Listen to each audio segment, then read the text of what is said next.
He might not be from Krypton, but he's heads above the rest. His knowledge can't be questioned. You can put it to the test. So if you want to hear the truth and have nowhere else to go, I'll give you the solution. Just tune into his show and just kneel before Zod. Kneel before Zod. Kneel before Zod. Kneel before Zod.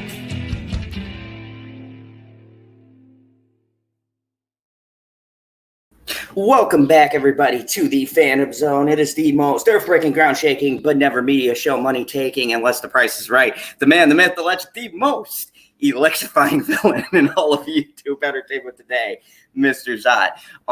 No, I wanted to come out first before I bring my fine panelists out and say thank you, everybody. I started a Twitch channel, and people have been watching me game, and over there, I get to curse and stuff, which is nice. I feel less restricted. So I appreciate everyone who's been following me over there. And if you're interested, the link is in the description tonight, along with everybody who's on the panel and maybe some people who might not be on the panel.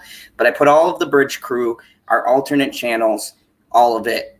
So you guys can check out everybody I have on the panel. Unless it's like a special guest who just drops in, then you know what? They're just going to fucking have to drop their own link. Fuckers. Okay. But anyways, I wanted to say thank you to everyone. Myself, personally, I appreciate all of you. And I'm actually really close to whatever the goals is as far as the runtime. I got to get 50 people, and then I can get affiliated there. So that's fucking nuts. I appreciate it. Thank you so much. I'm going to start doing my cooking videos over there and my gaming, because it just doesn't fit on my channel here. This is more of serious talk with you guys and bullshitting and things. That's going to be where all my other shit is going to be on. Like I might do cooking with Zod and a bunch of other different things. So let's bring everybody else out. First, we have my co-host and Jesus fucking Christ, it's about goddamn fucking time. And the classy squirrel, because we need class on this show. Somebody's got to keep me in check. I know. If you're keeping me in check, then Squirrel, you've got to keep him in check. I'm like Target classy. Like I'm not even like Sears or Dillard's or Macy's, you know? I do love Target though. I love Target. Go to the old Target. Go in for one thing, buy the store. That's right. Yes, sweet chastity. I do cook. I actually was in restaurants for a long time, and if you hear Father's Odd, he owned a restaurant, so it's kind of always been in our family. You burn food? No, I actually cook food, you fucking son of a bitch. And if you brought me bear unit, I would have cooked it. I would have made you bear jerky. Oh, you have a dehydrator? Oh, yeah. Well, Mother's Odd does, but you know, I own it by extension because I just go over there and be like, so you're going to steal it like you tried stealing the ice. I get it. Yes, because I'm a villain. Well, to be fair, I steal that ice too. I agree.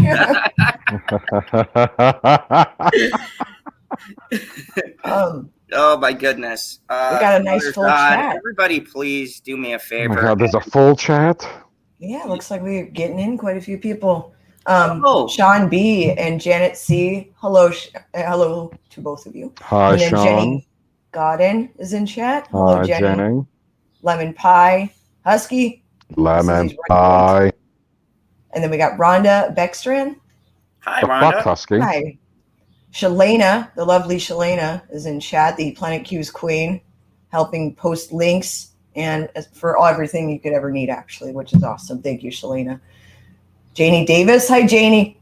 And then the lovely Tiffany Daniels, the multi-talented and hello, Janie. Intelligent Tiffany Daniels.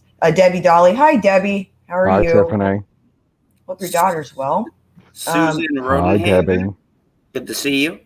Megan O'Shea. Hello. She is a member. How are you, Megan? I've made it. We have the Queen Victoria made it. Hey. She would never miss this stream. What a lady. Sweet Chastity, hello. And then Libby Priest, how are you doing today? I'm just going through to see if I missed it. Oh, Aaron Cooper. Hi, Aaron. Did you get Rhonda? Yes, Rhonda. I got Rhonda. Oh, yeah. And then there's that guy, Lee Cole III, talking about he boils eggs without water. What? Well, Father Zod, maybe you should come on my Twitch account and watch my cooking show. Actually, don't. No. Just leave my chats alone, please. Go make your own channel. Susan Rodenhaver, how are you, Susan? Rob rules. Oh, Rob. Hi, Rob. Rob, thank you so much. Hey, Rob. Thanks for popping in, Rob. Rob. Die for JD. How are you? Also says hi to Zod PB and Mad Squirrel XXX. Hello. Rob, we have to have you on sometime. You know, you're like me. You're from New York. New York. K Knot, how are you, Drop K? by to say hi. Hope all is well. I love you, Rob. Oh man, Rob, I'm sorry you sent me a link. You send me links off and on for streams, and I'm either with the squirrels. The evening time is usually packed for me. Like this is a Friday night. Now that the school is out, then I'm free. So the summer is my freedom. The squirrels will roam freely in the streets. Hi, Sunset. School's out? Yes, for them. Yes, my kids. Don B, you have been on my channel enough. I know you don't cause shenanigans, so congratulations. I give you the power of the wrench. Do not abuse it. Oh my! I tell that. Look, Rob's got a nice pitch. He's like, "Hey guys, y'all get a wrench here. I love y'all. I'm an asshole. I'm like, you abuse the power. I will fucking take it. Everybody gets a wrench." And to be fair, I've been in those chats where everyone had a wrench, right? And then it became a massacre. So I've seen those chats. So to be fair, it's even Steven. I think with Rob, he can get away with that on his channel. He has a lot of really wonderful people. And I do think we have wonderful people too. But we get the late night trolls, like the really late night ones that drop weird stuff in chat randomly.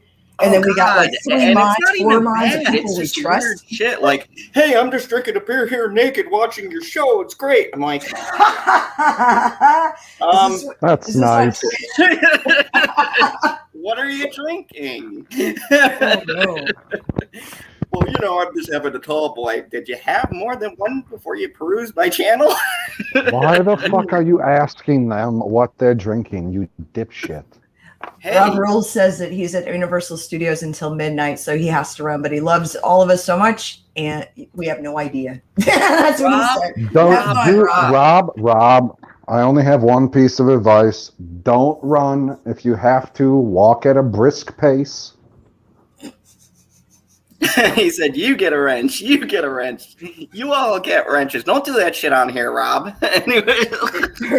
Everyone gets a wrench, and then it's just pandemonium. Hi, Witchy One just made it. She goes, hey, everybody, finally caught a Zod live stream. Feels like ages. Hello. Yes, I know, Witchy One. Don't forget to drop that 6ix9ine. I know you love that number. Oh, I thought you were going to say drop that $6.99. This is the person I wanted to talk about right here. Bianca Zombie. Aloha, Bianca Zombie. I'm actually going to do something selfless today. I know, PB. Miracles can happen. I want to promote a video he did on his channel that I watched. It was a very good video. It's his most recent. I'm not even going to tell you what it is. Go check out his channel and click on his newest upload. It was a very good video. Good stuff, dude. And I felt like he definitely should, get a shout out from us, because he's been on my channel forever. He's been supporting us since like the days of 2 people. So, and it was a good video. It's because he fights fucking zombies. I know. We should support people fighting zombies. Okay, so before I start this article, I've got to say something. And this is not to any content creators I know, Rob, Tiffany, Kelly, Tammy, the normal group side. This is for you others, you other content creators. I like to preference this because when I say stuff, people take it out of context because I'm kind of about me. Were you talking about me? I can't believe you were talking about me. Yep. I'm going to say this once and only once. Stop putting out fake shit when you don't read the fucking article. There's this thing roaming around. And again, possibly Amber Heard could be arrested. I read the article, and I'm going to preface some things with the group here before we dive into it. But this clickbait bullshit where you say, she's definitely going to. She's going to. No, nothing is going to happen until we have it in fucking court. Stop using phrases that are indefinite because it's not fucking true, and you're clickbaiting people, and y'all can fuck yourselves. I can't make that any. You click the article. You're like, yes. I clicked the fucking video, squirrel. I got baited. It doesn't happen often. I've been in YouTube now for 3 years. I know how it goes. But it's like something I didn't hear. So I click the fucking video thinking, oh, shit. And I go to the article and I read the article. It ends up being recipes for diabetes or something. Delicious.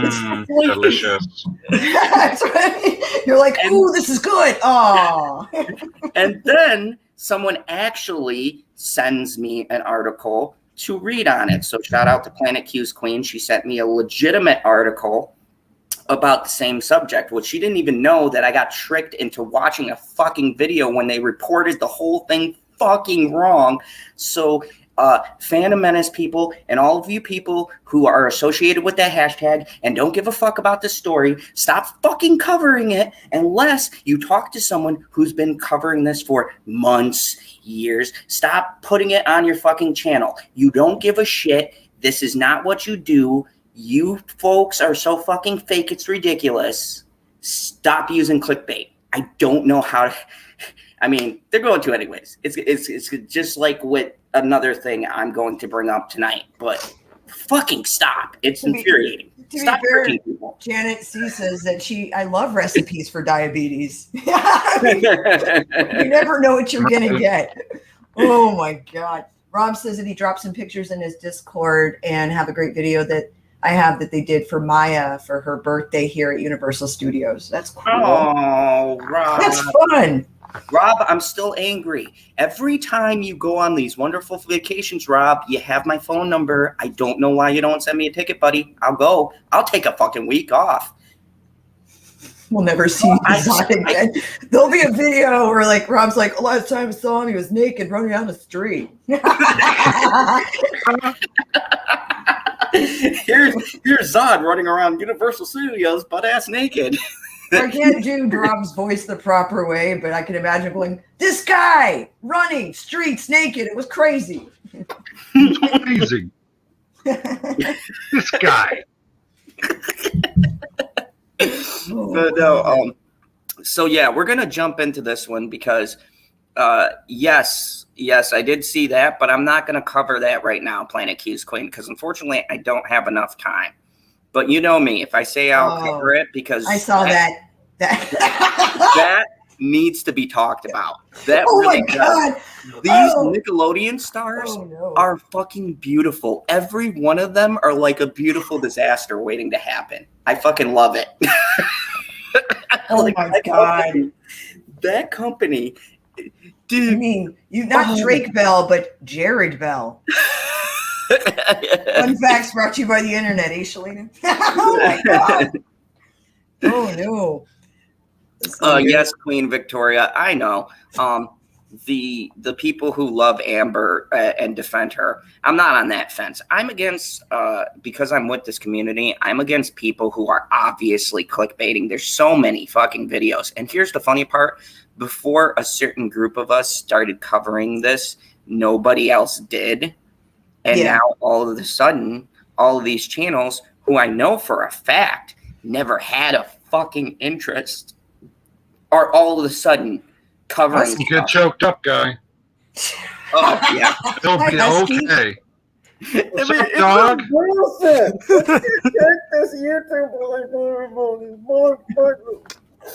Okay, I'm good. Oh yeah, Rob K. Knott says happy birthday to Maya. Also happy birthday to Maya, belatedly, obviously, but depending if you're still listening. But yeah, Rob, she's at that cute age. My daughter's 14 now, and you're so screwed. Fucking screwed, guy.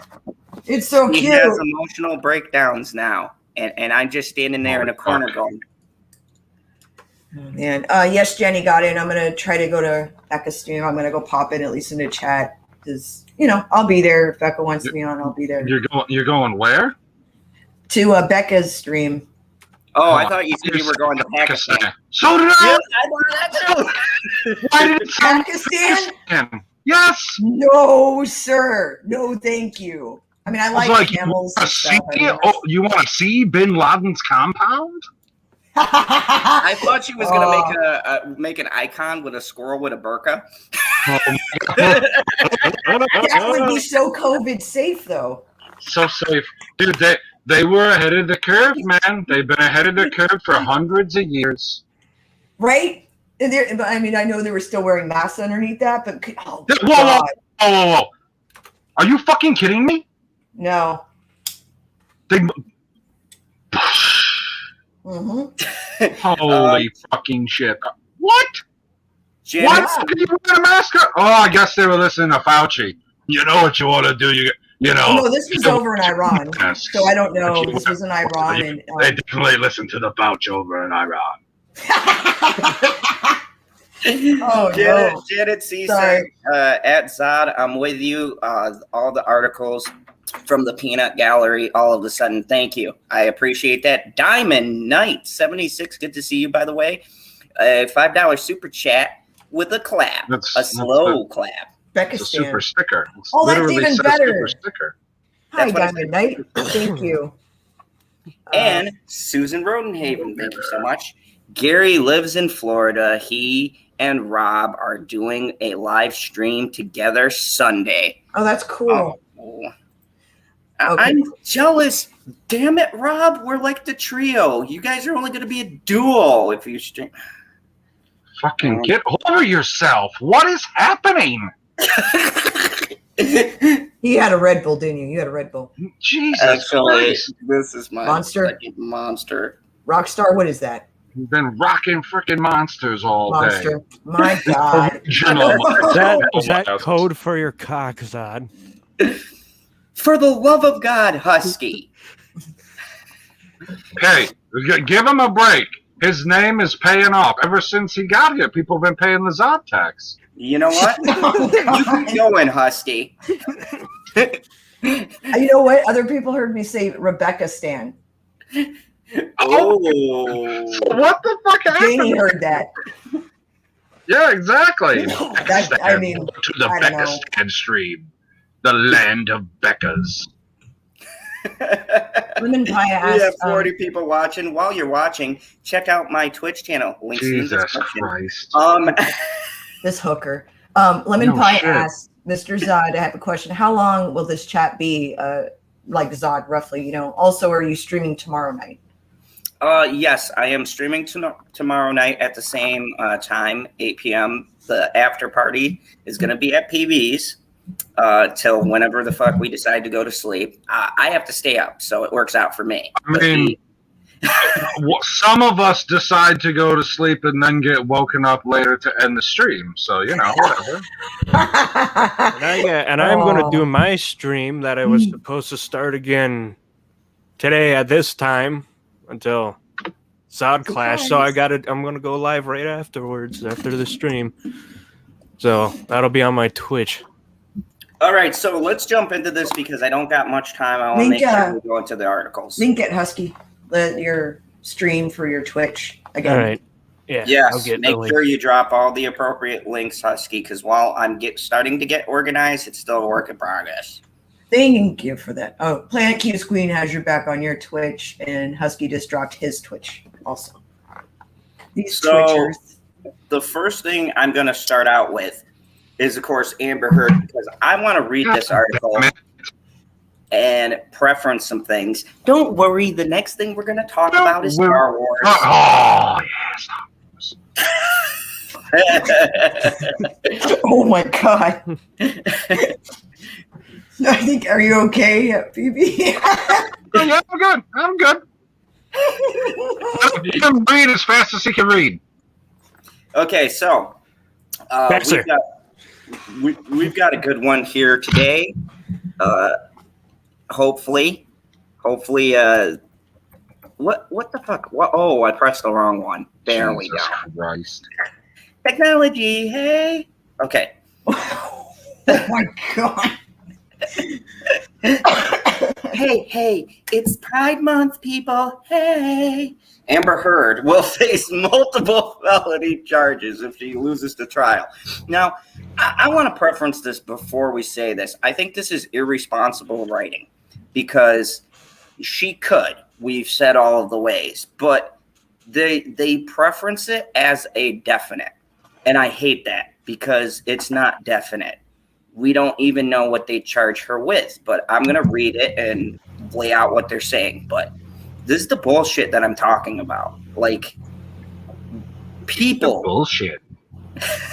People. YouTubers. Fucking journalists. Learn how to use context. No. For fuck's sake. Amber Heard will face multiple felony charges if she loses her trial. Look at that. Look at that. Oh, she's being safe. God, I wish there was a mask for her. Amber Heard. You just wish she had something covering her eyes, too. Like, look at this. Does she... Okay, folks. Doesn't she always look pissed off? She looks moody. I haven't seen a picture of her recently where she doesn't have that ridiculous look on her face. The resting bitch face? Yeah. I thought Brie Larson had a bad one, but Brie's looking better and better every passing day. She's got them Joe Biden eyes going on. Amber Heard and her co-conspirators will face multiple felony charges if she loses her upcoming JD defamation trial in 2022. Now, I'd also like to preference something too. 2022, we got a ways away before we can say anything definitively. And right off the bat, I hate when people write this shit in definites. And once you read this article, it's not how they pitch it. Heard's attorney and the ACLU are frantically trying to get the defamation case dismissed before it goes to trial. Ooh. Because, very good, it will expose bigger felony crimes, which may result in more than a $50 million payout. So there's no settling this one. Depp's legal team are bringing out the big guns in the upcoming defamation Amber Heard trial that is set to take place in Virginia in April 2022. A source close to Depp's attorneys told us they are going above and beyond to expose how the mainstream media went through great lengths to cover up Miss Heard's crimes, which include charity fraud and tax evasion. And I do agree with that part because it's on my channel, folks.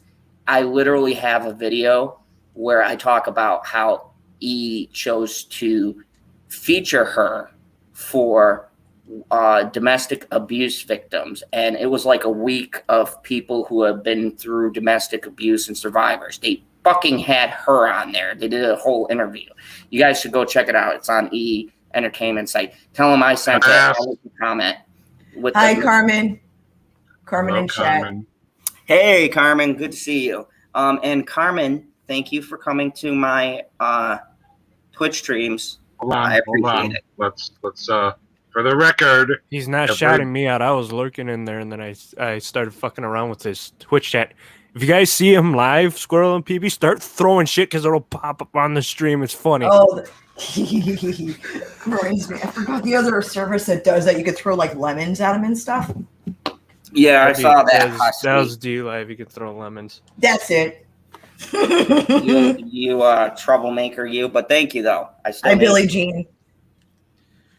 Although this is a defamation case, this could result in a criminal prosecution. The evidence that Depp's attorneys wants to bring to court could open up Pandora's box and lead to a federal investigation, the source told us. Now, here, look, I don't believe anything that comes out of Amber's camp, but at the same time,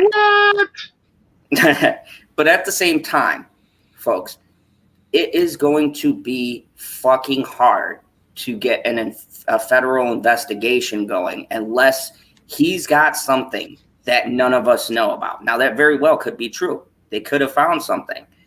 Could be false. Chapo dug a hole into her kitchen. That'd be awesome.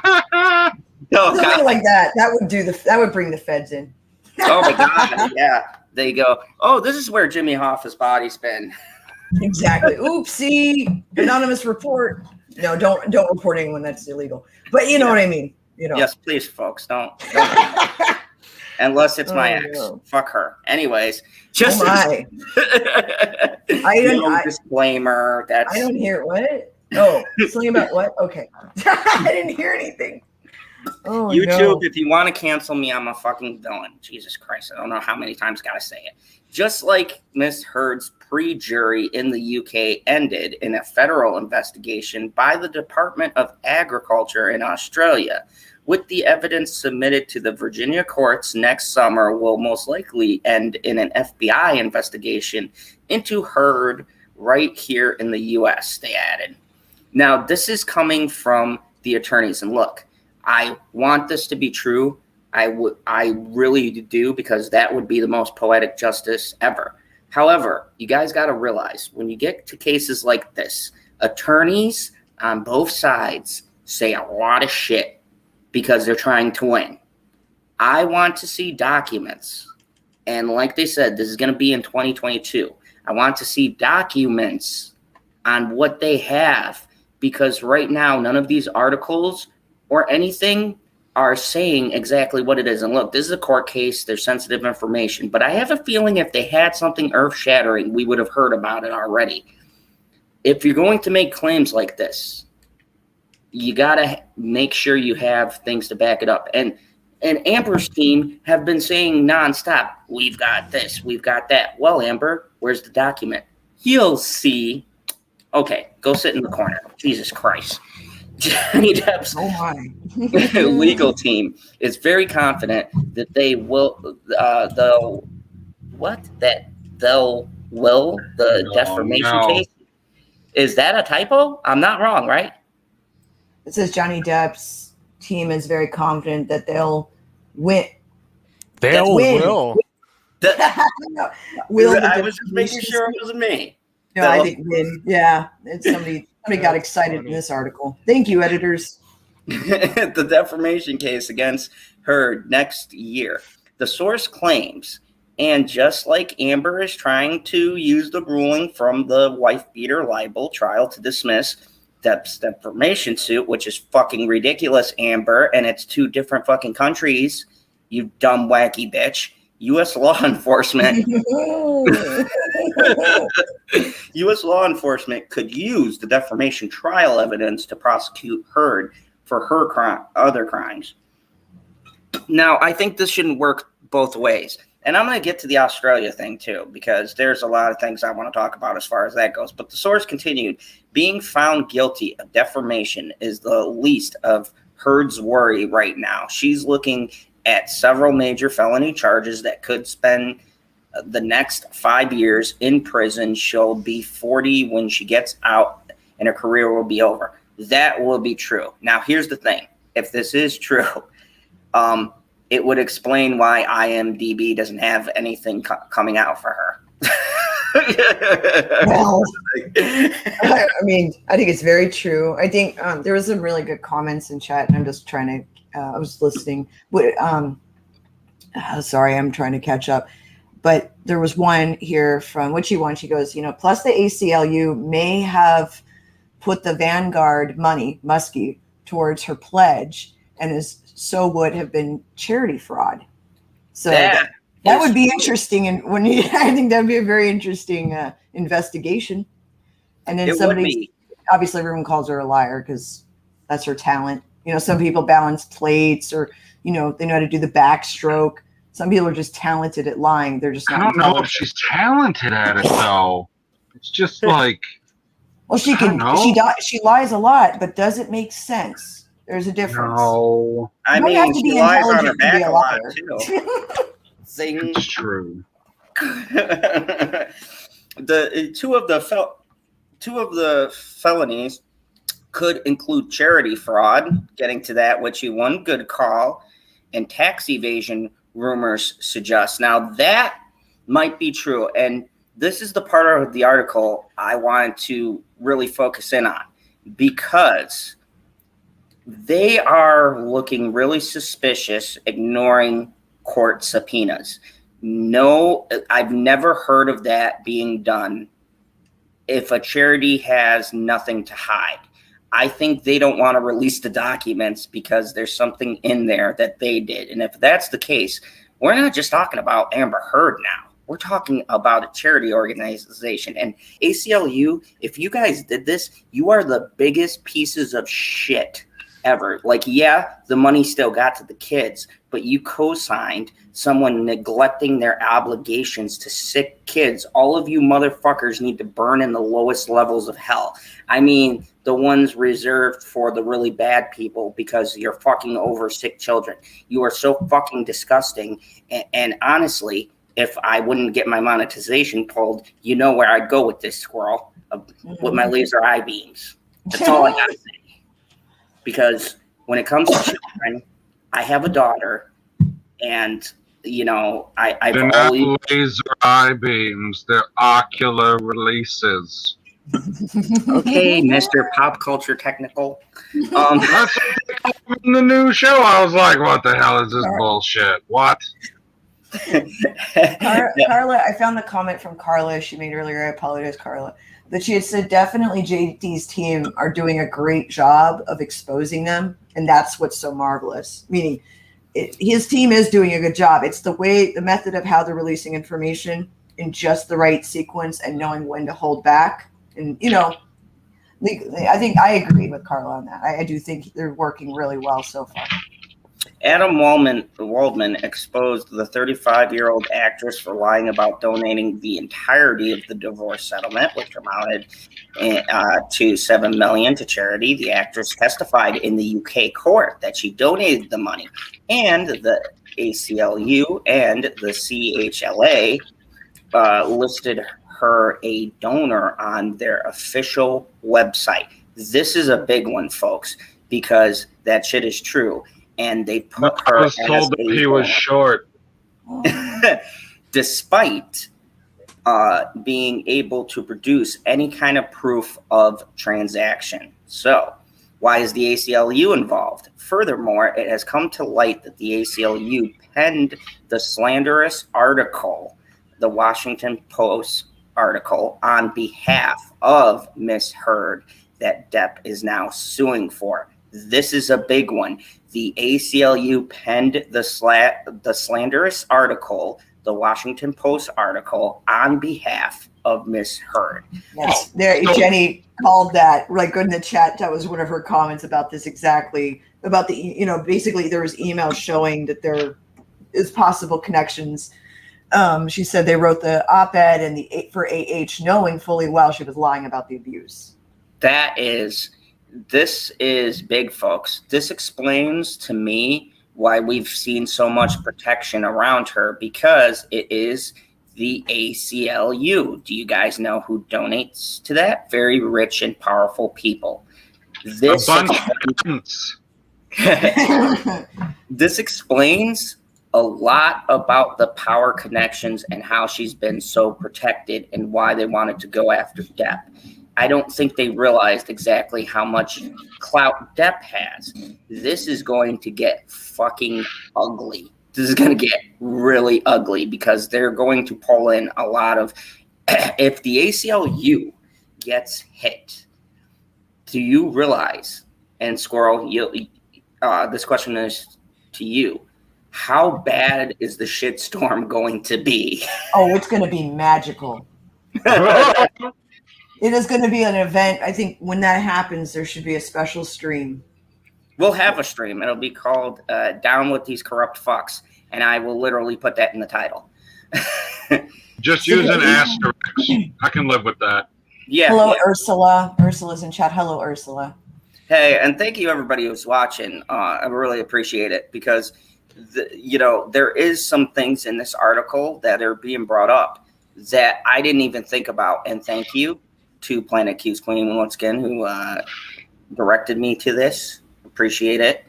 The ACLU even tried to exploit the legal system, which is no surprise. They've notoriously done this by filing an what's that? I'm sorry, amicus.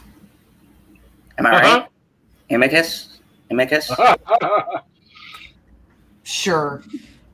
Brief in an attempt to have the trial dismissed. Oh, I know a better word. Bullshit. ACL even tried to exploit the legal system by filing a bullshit brief in an attempt to have the trial dismissed despite rules stipulating that a person directly involved with the case could not do so. Yeah, that sounds about right. and here's this lady. This poor lady is probably being thrown to the wolves. She's like, why am I taking a picture, guys? Oh, this is for our latest cover. Oh, really? Are my glasses okay? What kind of look do you want? She works at the ACLU. She's a cunt. Janie Davis says it's amicus. Amicus. Okay. Thank you. Yeah, Dep's I legal couldn't team. pronounce that in my head very well at all. Dep's legal team And fired night to back. Crummel too. Sorry, Crummel just popped in to say he'll catch the stream later. It's the middle of the night for him. So Good night, Crummel. Thanks for popping by, and I hope you enjoy the replay. Dep's legal team fired back at the ACLU for not doing their due diligence investigating Amber Heard's claims. And this is the interesting part. For him, I don't think he was trying. I mean, he's notoriously donated to them. So I don't think he was specifically targeting them. He was going after their due diligence. Okay? So it wasn't an attack on them. But now that this shit is coming out, I mean, could you imagine Depp sitting there like, I've donated to these sons of a bitches for years. And my checks go through. yeah, Jenny was just tying a couple little things together because we've talked about Mr. Musk a few times, but she said Elon, we'll say EM, went and said that he was ACLU's top donator, and he also slept with Amber Heard during her marriage with JD. And he went and said he wanted to have he wanted to have a box. He wanted to have a cage match with JD. She said boxing, but it was cage match with JD and now this is the ACLU writing the op-ed. Sus. Oh man, what a tangled web we weave. Heard and her legal team then tried to escalate matters to Judge Penny S. I'm not going to try to say that last name of Fairfax County, but her appeal was dismissed and was yet again thrown out. However, Judge Penny of Fairfax County did grant her permission to make changes to her motion to dismiss, but said that her third attempt to dismiss would be futile, magical, but also warned that if Heard is found to have wasted the court's time, there will be legal repercussions for her in the form of sanctions. Please do it one more time, Amber. That would be sounds great. So great. It sounds like, that reminds me of that. The feeling is like, bar hopping in Key West, just one refreshing drink after another. That's how refreshing that statement sounds. So why would anybody that spoke the truth be so concerned about being sued for defamation? And why would they be so desperate to dismiss the trial? According to our sources, it's a sign of guilt. Duh. Amber Heard is guilty, and there is a lot of people who have been legally implicated because of her many lies. There's no settling this case. Johnny Depp is on warpath to clear his name, as he should be. His reputation means more to him than money. as it should. And there is no amount of money that could convince him otherwise, the source reveals. And I don't blame him. Amber Heard's eagerness to dismiss the case is a huge sign of guilt. They need this trial thrown out, and they will throw the entire book at this trial to make that happen, because this could expose much more than defamation. Just think about this. Why did the ACLU and the CHLA lie about donation, and why are they so desperately trying to help her out? That's what we've been asking here on the Fandom Zone. I'm sure a few federal agencies are interested in finding out where Depp's and, let's say, allegedly Musk's money went. It's fact, not fiction, and it's certainly a felony, they concluded. Amber Heard appears to have a secret alias where she has never disclosed to the public records for a person by the name of Larissa Vanda. Larissa Vanda, thank you, has been attached to Heard since 2018 and appears to have followed her hometown in Austin, Texas, as well as Los Angeles, California, and all the way to Europe. Could Heard be using an alias to evade taxes? Oh boy, please let that be true. Only time. So delicious. The Depp versus Heard defamation trial will take place in Fairfax, Virginia in April 2022. Whether or not Amber Heard will be found guilty of felony crimes will be revealed during this trial.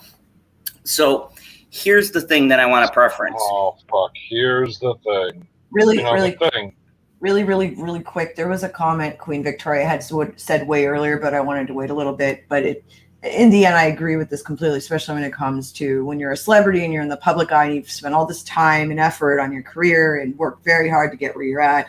And let's say you've gone no one makes perfect decisions, but you've pretty much stayed on a certain path with your career and your personal life. And you don't try to burn bridges. You're not an asshole and you're not using people.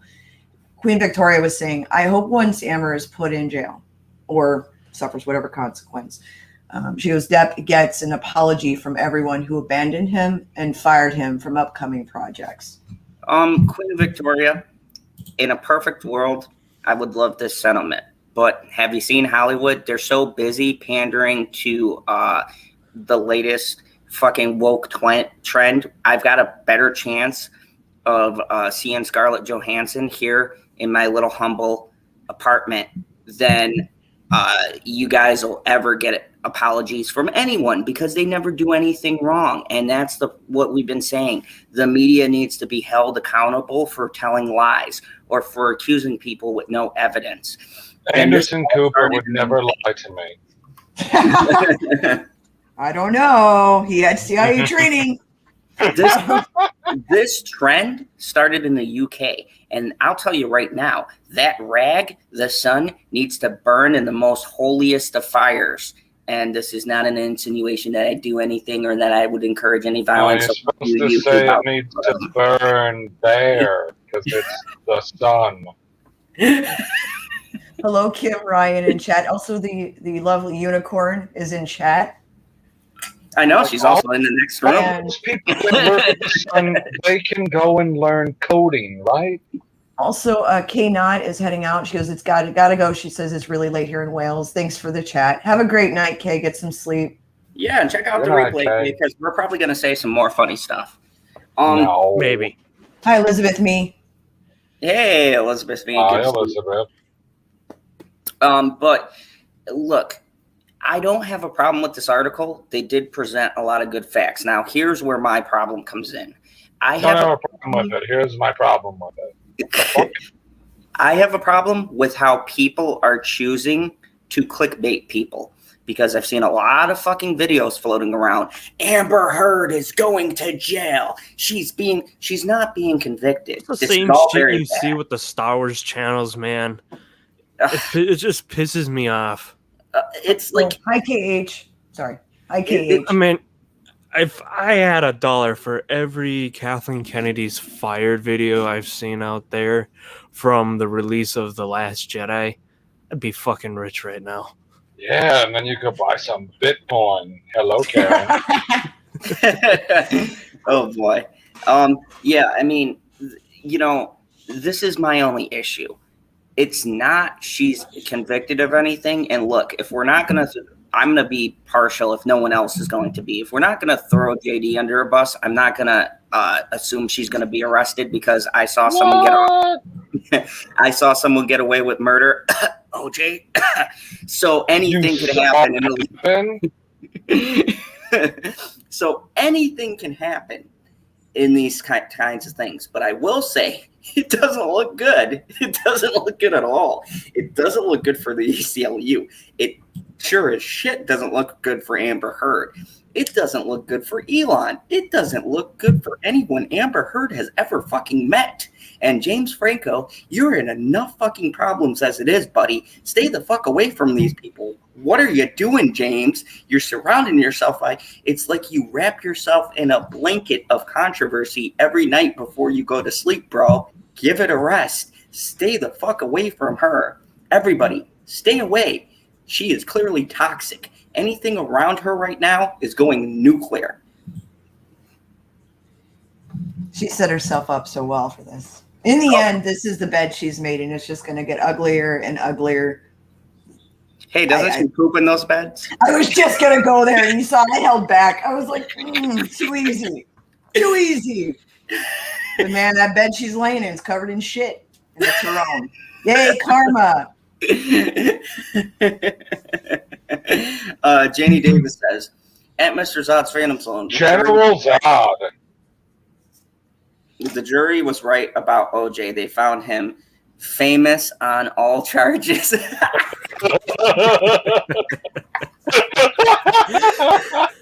That's a good one. Oh, that's so good. That's a good one. Oh, that's so good. Janie, Janie, juice? Is that the... No, I was told the juice is loose. Not guilty. Hello to DJH Record Hound. What's up, DJ? Oh, man. Oh, I needed that. That was great. Oh, that's really good, Janie David. That's a good comment. Right there. But yeah, I think that there is a lot to be said about this. But my only gripe, and the reason why I brought this up, is I just hate the fact that, look, if we're going to say one party is innocent, then we've got to do the innocent until proven guilty on both sides. And I hate to say that about in Amber's case because I really want her to be convicted, but I want evidence to show that. And I don't want it to become a circus because when that happens... Everybody loves the circus. Don't demean the circus, you fuck. When that happens, though, we have a situation where then stardom comes into this. And I don't want that to be the case. I want the facts and evidence to lock this bitch up for hopefully past 5 years. That would be great. But when you turn it into a media frenzy, then these things quickly spiral and you get all of these groups and these fucking stupid activists, especially in this new era that we're living in. And I don't want anything, especially these small minority of idiots, to come out and be like, she's being treated unfairly. No one's getting any proof. What proof does the JD community have? Read a fucking paper, you illiterate pricks. There's a litany of proof that she's guilty. I want to see anything that Johnny Depp did anything wrong. Please, anybody, one of you wacko Amber Heard supporters, if you can provide me with some kind of document or audio that proves JD did anything, fucking let me know. You can't, because you're the same people who live in a fucking delusional world where you're sitting there going, oh my God, every star is innocent. Clearly, she's being bullied by this man. No, she's a fucking terrible person. It's been proven. She has a track record of being a terrible person. What? I'll be honest with you. I'm kind of glad times are changing so rapidly with social media because before, stars were out of reach and there was very few people that really knew how stars acted in real life, meaning they don't realize that these people, majority, are narcissistic assholes. Not all, but quite a few. So now that we have social media and so much press coverage and they love to display their narcissism on a grand stage, they're not going to be able to hide the fact that they're pieces of shit. Even with the best PR team, inevitably, even with censorship, There will always be people out there who leak information or videos or audio, and there will always be a trail. So if these people are truly assholes, there will always be evidence of that. You know? There'll always be a brown trail. Bingo. Sweet Chastity says that Mr. Zod. Mr. General Zod. Good night, Carmen. CIO new subpoena looks like he will give them what they want because they negotiated the subpoena with Depp's side. So we'll see. Yeah, a lot of this stuff. I'm glad you read that. I read it as 10. Whoops. I was actually right. Holy crap! You're doing good tonight. The monsters helped. I know. Yes, I'm hyper focused. Yeah, let's read some shit. I'm like, words, they're everywhere. Good night to Carmen Aguilar, though. She has to get going. She had to go. But good night, thank Carmen. You know what? I can forgive you because you're on all of my Twitch TV streams, which, by the way, I play Wild Rift and My Hero Academia on Twitch, if anyone's interested. Shameless plug. Whorehouse. Oh, no. Sweet Chastity followed up and she said that they removed the request if she got 10K or more from her. That way he can't be tied to her hoax or show he benefited from it. That's what the comment was about. There's one for you, Man Squirrel. Oh, Matt Squirrel, remember what I said last week in Becca's stream about the connections and the asshole supporting ACLU? Yes. Jenny Godwin was trying to connect points. Elizabeth Mee was on there. Shalana was on there. This was on Rebecca's stream. And they were just connecting dots. And, like, that's the hard part, right? Is, like, evidence. Elizabeth Mee is, like, super, like, show me the evidence. And so very analytical. And then Johnny's like, very outside of the box. They both it was a perfect mix because obviously, you have one type of mind that's like, well, I need evidence. There has to be a trail of that. Obviously there's a trail. It's just proving the trail. And Jenny's like, but what if? And Shalena's like, but I read this article and it was like 2 weeks ago. And they're like, where? And she's like, right here. And then she's reading it. So, I mean, they were really digging into this a little bit more. I came in a little late into the stream, but even it was a very entertaining conversation because they were bouncing off ideas on each other. But Elizabeth was like putting some truth down, and so all the ladies were. But it was really good. It was really good connecting the dots. But Jenny, once again, it's the concept of going through connections and affiliations and how incestuous Hollywood is. So speaking of incestuous Hollywood and verdicts, there's also a new ruling that I had to bring up, and this is brought to us by Pop Culture PB. So everybody stay tuned because what? Star Wars, mate. Judges rule Star Wars: The Last Jedi and Rise of Skywalker are mediocre and Schlocky. Fucking Schlocky, man. I knew it the whole fucking time, and now it's legal. So this article is purely because we all love PB, and PB loves Star Wars. Star Wars, what are you talking about? Everybody here loves Star Wars. And PB has finally found a judge to weigh in. PB, your legal connections are vast. Really sure. quick. Planet Q's Queen also was discussing MJ and stuff like that, the connections about Michael Jackson and the cases and stuff, but which was awesome, by the way. But this was on Becca's channel on Twitch. If there was any way you could link that in there for like Janie who was asking, and also Sweet Chassie who was saying, "Who's Becca?" Yeah, like it'll click when you go. It's our kitty, Mew Mew kitty there. Yeah, more people are coming over to the Twitch side, which is great because there's a certain villain on there too. You can check in the description. I'm cooler than him. If his streams clash with mine during the day, you know who to go to. Hey, I also do a Wild Rift stream at 3 a.m, so I clash with no one. Who is up for that? A lot of people, actually. I like the Europeans. I mean, it was actually quite surprising. I'm like, wow, What aren't you surprised people come to my by? streams though now, or the fucking Friday ones? Judge Kenneth K. Zoom Lee. in. Oh gosh, PB, don't do anything over there because I know you're just. Yeah, this is Rebecca in chat. But if Shalana, do you have Becca's channel link? So I know I'm subbed to her, but I can't pop up my Twitch right now. But if you could link over Rebecca's channel on Twitch. And Geekocidal Tendencies had a question. He goes, we're calling 9 p.m. late night now? I'm excited. Squirrel, do you want to say the title you came up with for this particular stream because it was magical?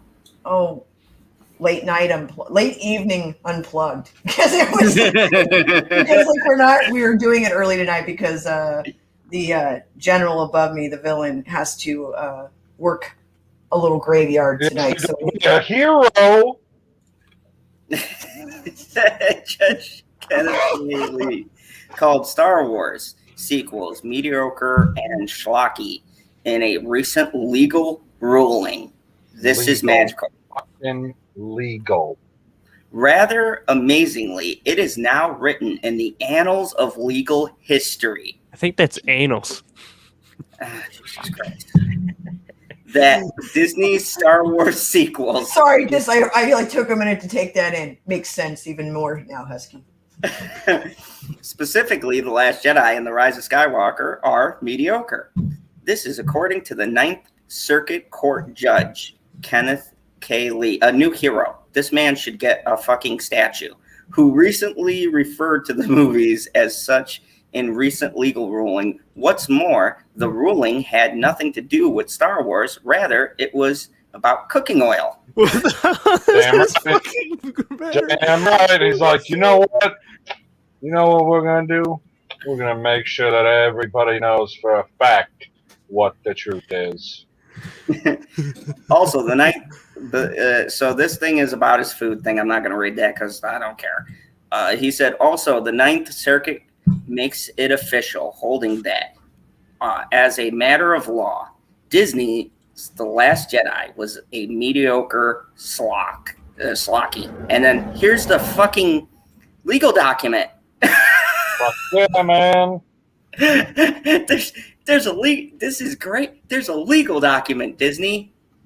I mean, that still doesn't mean you can't sponsor me. Judge Lee recently handed down a ruling in regards to the class action lawsuit against Conger Foods, Inc. The case had to do with whether or not the company was responsible for placing a 100% natural label on bottles of Wesson oil. Conger Foods no longer owns the oil, and as the judge found in his ruling, the company simply doesn't have the power to make that sort of call anymore. Here's how Lee explained the ruling, which, once again, that I don't care about that. This is where it gets interesting. At this point in the ruling, Judge Lee decided to make a comparison, and that's where Star Wars comes in. It would seem the judge is a fan, and he decided to liken the situation to Disney producing a trilogy. Should send this article to Second Street Marvel. Apparently, my comparison to Terminator is like, not everything is Star Wars. Bull fucking shit. Everything is Star Wars, even fucking cooking oil. BB, you should make a fucking video on everything is Star Wars as a fucking satirical joke. After Lucasfilm has sold by George Lucas in 2012, and in his professional legal opinion, those movies were not up to snuff. That wasn't the end of it either. In a footnote at the end of the page in the document, Judge Lee added some clarification. He clarified his position, saying, as evident by Disney productions of The Last Jedi and The Rise of Skywalker. So he's specifically signaling out episode 8 and 9 here. It appears in his view that the Star Wars The Force Awakens, the first entirety of the Disney sequel trilogy, is somewhat safe in his eyes. Both Star Wars The Last Jedi, directed by Rian Johnson, and Star Wars The Rise of Skywalker, directed by J.J. Abrams, proved to be hugely controversial movies. In both cases, there are fans and critics who would be wildly irritated to hear the movie referred to as mediocre. No one would be. No one would be, guys, because all of us. No, because you're talking about people like Chris Knight. He'd be like, it's mediocre. Be like, yeah, you probably right. Fucking, I'm getting this is a side thing. I'm getting messages from my younger brother who's watching the stream. So everyone say hi to him. Hi, younger even though brother. I don't see him in Hi. the chat. That And would be he's the small asking me, hustler? why do I have this name? It's because people need to pay the fucking sod tax. Pay up or we're not doing a damn show. Call the cops. Call the pound right now. The movie referred to as a mediocre in a legal document, Really and quick, others. Rebecca's still in do it like chat. Hello, Rebecca. And yeah, hi, Rebecca. And also goodbye to Geekicidal Tendencies. He had to pop out. Bye, geek. Okay, Bye. sorry. The Last Jedi holds a stellar 90% that doesn't mean shit on Shilling Tomatoes, but an abysmal 40% from the audience. The Rise of Skywalker is the inverse. The movie rough 51% by critical rating, but an 86% by audience scores. What the fuck? Is that true? Yeah, that's true. The audience liked it a lot more, but Whatever. That's bullshit. But okay. To be fair, when you come from Last Jedi, No, when you come from Last Jedi, you're like, wait a second. So Last Jedi made everything in the previous movie irrelevant, and now you're taking everything from the Last Jedi and making it irrelevant again. So why didn't we just fucking start at number 9? And you could have been like, the Emperor's back, motherfuckers! And Susan Rodenhaven, $5 super chat says, I paid my tax. That's Haven? I'm very happy with you. Roden. For the rest of you Susan. now, I'm not too happy now. Calling the cops. You say, I So feel like night you meant to, to say Carla. Rodenhaver. Carla? So I wanted Carla, to bring Tequila, this has up. to go. Interesting. I wanted Good to night, bring this Carla. up for my own little thing. And I've got to say is this. All Carlos. of you motherfuckers who argued with me about how The Last Jedi was a masterpiece, you all can now bend over a table and get fucked by the biggest that we could possibly find. Because Just you're bleep the wrong. word penis. You're wrong. No, I was going to go a little bit more graphic. You're wrong, and a judge has just co-signed. You can't. I say bring legal proof. There's your legal document. It's Hello, Gary literally- North. Hey, Gary Now North. we're waiting. We're waiting for it to go to the Supreme Court now. Yeah, that was just the Ninth Circuit Court. We gotta take it all the way to the top. Clarence Thomas is on my side. Oh, Susan Roden. Haber. Thanks, $5 Phoebe. super chat. Sorry, you read You're it, welcome. Thanks, Phoebe. Roden Haber.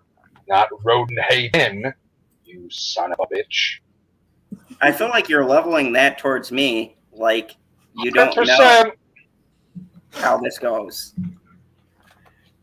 Speaking of controversial, Oh, Die for JD says, reminder, it looks like Planet Q's Queen and I are the only members. Maybe let people know that they can be members. Yeah, there was a couple other people that popped in that were also members at one point or another. They might just be hanging out and listening.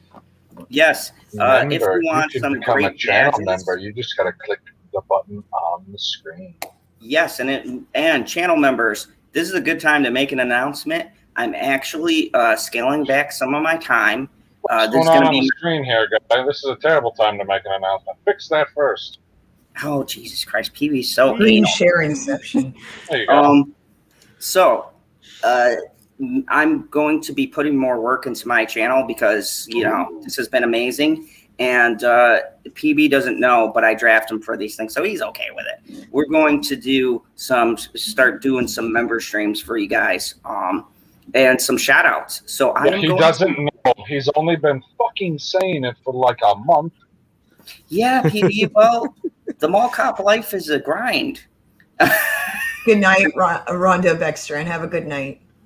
But anyways, I'm putting some stuff together, and whilst editing my video, if you guys watch the video to the end, I'm going to put everybody down who's a member of my channel. I'm figuring out how to do like the professionals do and have that little screen roll thing. Scrolls. You need a stick. You need a stick that's like, I mean, meaning something outside of a fucking coffee mug, dude. But like something that's unique to your channel that would, like really brand yourself. Like, because like there are so many options of products Like that you can create. Cowboy hat. Ooh, yeah, that might be.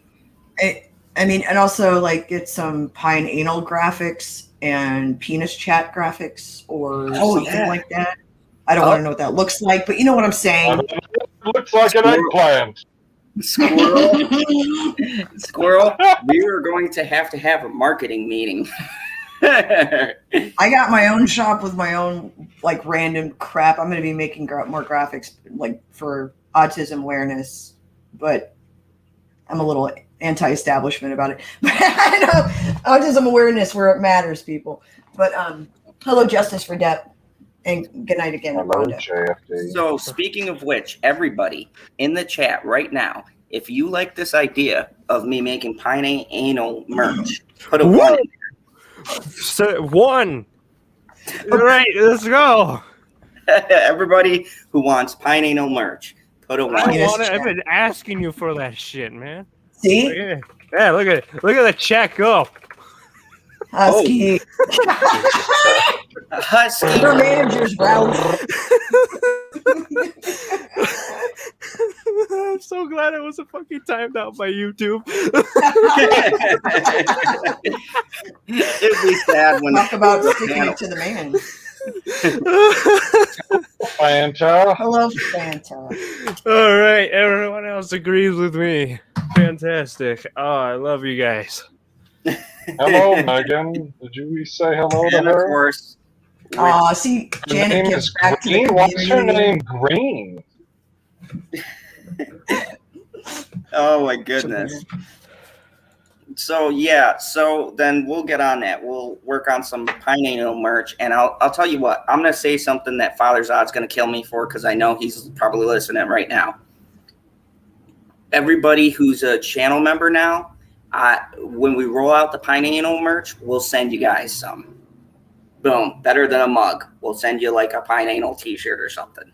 Shit, I gotta go rob a store or something. I want a free shirt. No, this excludes the members of the panel. You get the Good night. Just stingy sons of a bitches. Justice for Depp says, "How dare you, Zod, have a stream when I'm streaming?" Oh, I'm not happy. Oh, I'm sorry. Justice for Depp. I forgot. I apologize, girlfriend. This was kind of a last minute thing. Hey, it's Pride Month. Yeah, last minute. We knew about a couple hours ago. Yeah. He was doing this. Motherfucker. Hi, Dean Jacobs. I do apologize, and we'll raid your stream next one that you have. You fucking knew that you were moving the stream to this time yesterday. Yes, and I forgot I'd be clashing. Fucking, you could have told us on the panel that you were going earlier. I knew. That's but what I we didn't mention fucking it to PB, but you said on Thursday you were going to let us know, if it was going to be like earlier or later. Yeah, my bad, Husky. Yeah, I wanted to go live again on Friday because I just keep getting God damn. falling behind on all that shit. And then when I'm like, all right, I'm ready to go again, Zod's like, you know what? I gotta stream at 8:00. Should have fucking knew he was going live. Sorry, I didn't mean to step on you there. Gary North says he's signing the petition to get rid of Harry and Meghan. Damn right. Actually, there's a petition? There should be a million petitions.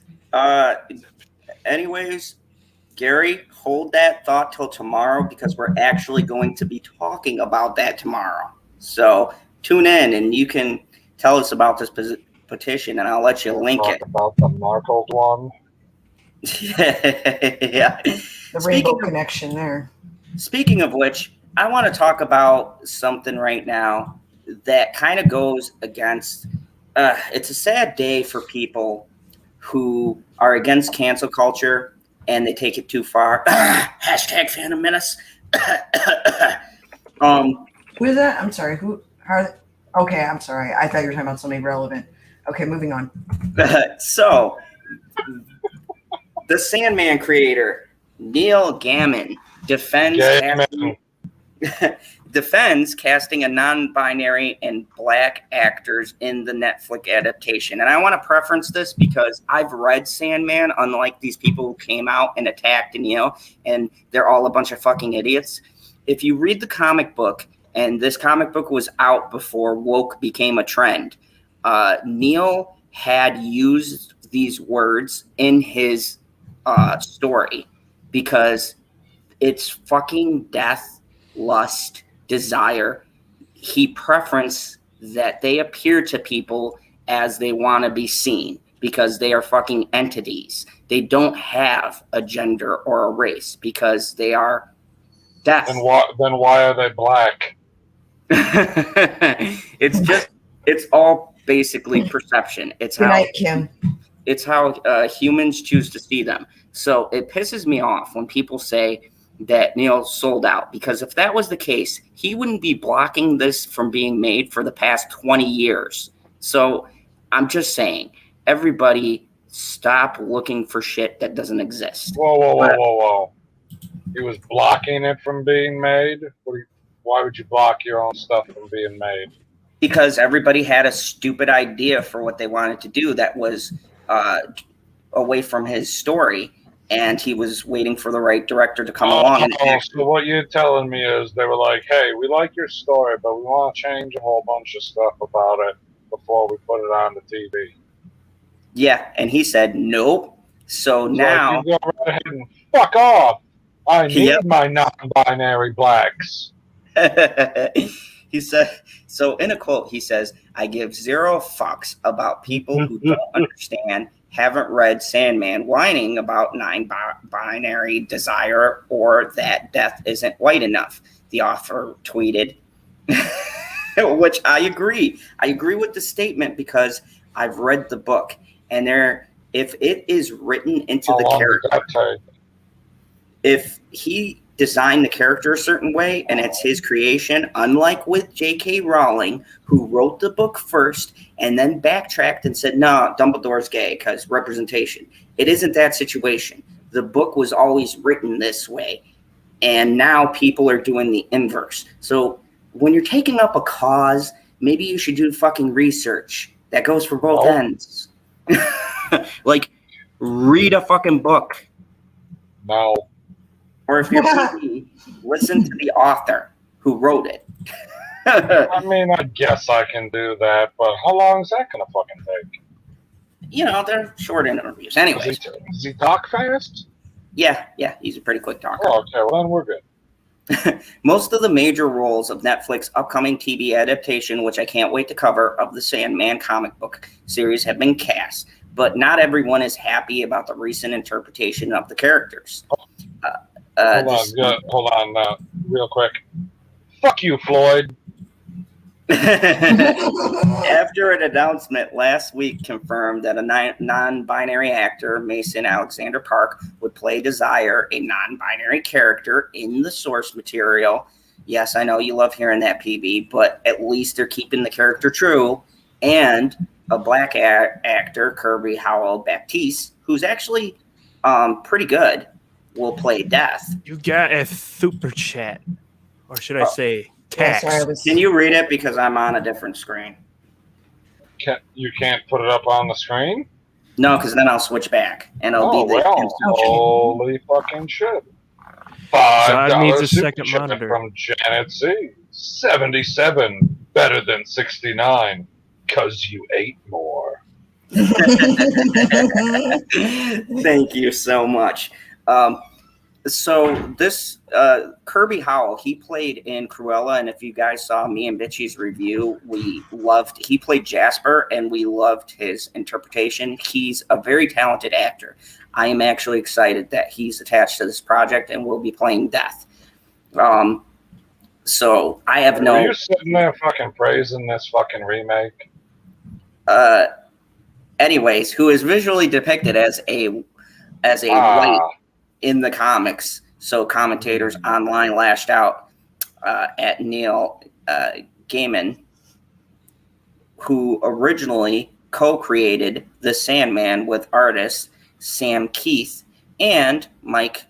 Oh boy, I'm not Mike. We're just gonna say Mike. Gringenberg. And is a producer of the Netflix version alongside with David S. Goyer, who I love David S. Goyer because he did our favorite show, TV, Smallville. And showrunner. Is it my favorite CW show? Maybe. But Gaiman hit back with equal passion. He says, I give all the fucks about the work because people said he doesn't care about his work. He tweeted in response to someone who accused him of not safeguarding the material. I spent 30 years successfully battling bad movies of Sandman. I give zero fucks about people who don't understand / haven't read Sandman whining about non-binary desire or that death isn't white enough. Watch the show and then make up your minds. I agree. I totally 100% agree. There's a difference between reporting something and being like, it's clearly woke, and then knowing the creator is involved and saying, oh my God, it's woke because they cast this person. That's not the case. Why don't you watch the show and see how the actors perform the characters instead of just jumping on this fucking bandwagon? I'm the first one. I'm the first one on this channel to call out woke stuff. I do it all the time. But when the creator of my series is involved and when he lays out his reasons for why he chose to cast the people because, they're qualified for the role, then I tend to put trust in something I haven't seen. Now, if I watch it and it comes off as woke, I will call it out. But until it's made, shut the fuck up. Death and Desire are siblings of the series protagonist, Dream. Almost fucked that one up. And members of the immortal pantheon called the Endless, with each of them embodying a central concept of the universe.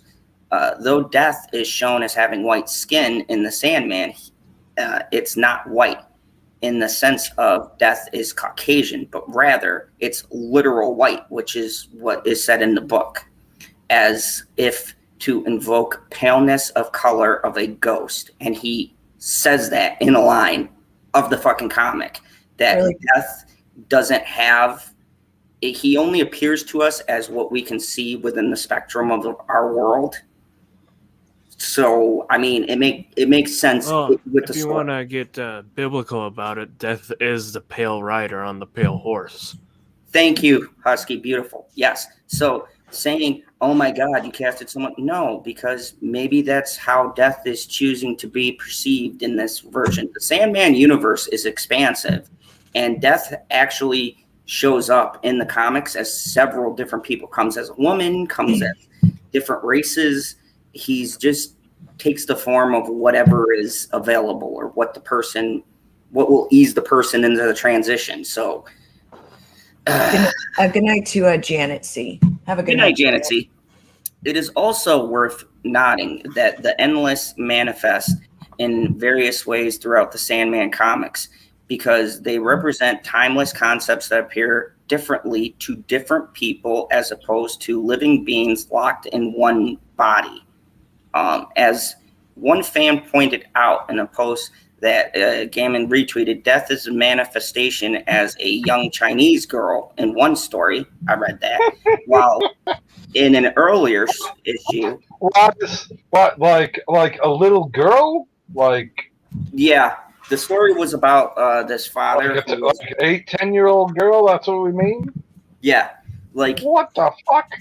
He came back as that because the father didn't want to die, and his daughter had died first, so he came as the image to transition him. And if someone stays in our world for too long, they, like Supernatural, they become a vengeful spirit. So death tries to take the form of something that will ease them into the transition to the afterlife. So this person's child died, so he came back as the child to, usher them to the afterlife. And he's come back as a black man as well. So some fans assert that death taking the form of a black woman is very much in keeping with the original text. With the racism? with several already drawn art reimagining how Baptiste's portrayal of the character approvingly retweeted. So, but he's not going to do that because he just very clearly stated that he's going to do whatever the story calls for. And I agree. The Endless may change, but one thing that remains consistent is Desire's gender or lack thereof. When this member of the Endless first appears in Sandman number 10, the narration describes Desire as him, her, or itself, and notes, Desire has never been satisfied with just one sex or just one anything, and she states that herself. So these concepts he was doing was what a player. These were way before woke culture. He's been doing this for 30 years, so this predates these weirdos. Sci-fi author John noted in a post retweeted by Gaiman that Desire was really the first time I encountered in fiction the idea of a person being non-binary. I'm sure that's not what he had in mind. Guy, calm down. It helped me when reality presented me without non-binary people. Okay, I don't want to read your stupidity. Okay. Desire's non-binary identification is so textual that one supporter asked Gaiman if he thought the critics of this were casting and even read The Sandman. I don't think so. No, the author responded. See? He didn't create this as a statement. This was just the way he created the characters. When another asked, wasn't Desire always non-binary? Gaiman replied, well, yes, but you'd have to read the comics to know that. And the shouty people appeared to have skipped that step. People just like to have outrage. They don't want to read anything. So I wanted to point this out because this is the other inverse that I talk about. I've seen a lot of YouTubers we know talk about Neil's gone woke. He's turning to the dark side. He's sold out. You fucking idiots that don't read comics, and this isn't to you, PB, because I know you'll never fucking read the source material. I've just accepted this. What source? You mean the source material that they put on the TV and in the movie theater? That's those sources? Ah, Jesus. But to all of you other people who cover this and haven't fucking read the Sandman, here's something that'll help you. It's beautiful. I got the Sandman audiobook. Yeah, you can get the audiobook now, and you can have it read by great authors. They even have an appearance by John Constantine, played by Matt Ryan. Yes, the best Constantine. Whoa. He's in the book and he reads his own parts? Yes. Why don't you fucking say that at the beginning, guy? Look it up, PB. I might get you to actually listen to an audiobook. Son of a bitch. So, this is my point. This swings two ways. And I wanted to bring this up, and Squirrel, I'm sure you can agree because we've talked about this before. We can't go completely the other way. We have to have a balance here. Because if we're calling everything out, nobody's going to take anything we say seriously. It's going to become a big fucking joke. Well, yeah. And, you lose it in the mesh of all the drama. And it's a lot of just outrage culture. And it gets boring. So, yeah, sorry, I hit my mic. I mean, Squirrel, let me ask you, because you are the type of person who doesn't get involved with the comic book aspect and stuff like this, so you have a good outside perspective. Does his statement to you... Oof. Oh, Lord, easy. Oof. The bar's closed. My God. Well, guys, this has been great. I'll see you. I'm going to go lay in my kid pool in my bikini and go on Twitch. I got to go put on my bikini now. It's terrible. Oh, man. But, Squirrel, doesn't this seem to you like the author being genuine? Like, does he not present a value? He's an author, and the thing is, people are just looking, like I said, it's just that outrage culture. I find that the author is being genuine. It's sad that he has to defend the fact that people can't read. I'm very sorry for that. Like, that's how it feels. It's like, he's like, you haven't even read it and you're bitching about it. And it's, he's trying to kind of just protect not only his work, but just the branding long term. It's like, leave it alone. Like, why do you, it's just the need to be outraged at something instead of anything real. Like, this is such shit. Nobody cares. Only these small sects of people who just want to make misery for everybody else. Janie Davis is at Matt Squirrelzad is such a shill. He's really trying to get that Audible sponsorship. But he will, Janie. Don't. No. Don't you dare. But Petey's got to know where to get this great No. I know exactly where to get it already. Anyways, bad cough there. BJH in chat has good puns, by the way. Many select puns. Very good. The sauce joke is very poor. He had a good one earlier, too. It was really good. Yeah, and this is my issue, is that I do believe that you can spot woke when you see it. It's very clear. They're not trying to hide it. They come in and they have a Tinker Day parade about how great they are, and you hear words inclusive, representation, blah blah blah. When he casted, he didn't even fucking release the cast list until now. He had these people for months, and he was just like, oh yeah, non-binary. Okay, I got a question for you. If you say you can spot woke all the time, and you know the source material, does Oliver Queen have a son in the source material? He gets with Black Canary. No, I don't believe he does. So the son is completely made up for the TV show. For the drama aspect, yeah. Right, and then, all of a sudden, boom, they stop in the middle of the show to tell you and me that he's gay. Uh-oh. It's The woke super police. fucking woke. I was like, what the fuck? Planet Keys Queen says, I don't have a problem with the way that Netflix is doing the Bridgerton series that they have made at Mr. Zod's General Zod. They have made it diverse. Yeah, see, this is the thing. I believe if the creator is as passionate as Neil is, he's literally blocked a Sandman movie for 30 years. They've wanted to make this thing since 98, 97, somewhere in there. They were always talking about this, and every time they had big time directors. Even Steven Spielberg was in talks of doing it, and he turned down Spielberg because he didn't like the direction he took the story. So what that tells me is that he cares about the way his product is going to be treated. He owns the rights to it all, and he wants it done right. So to me, that doesn't signal to someone who's just going to pander to a crowd one way or the other. It just so happens the casting is that way. But when you listen to his responses to people on Twitter, he's like, no, I didn't have an overarching theme for making this character non-binary. It's just a desire. It wouldn't have a gender. And that makes sense. Right. Not everybody that writes fiction or stories has their own agenda. Sometimes it's just the caricature or character that they've developed. I know that's shocking.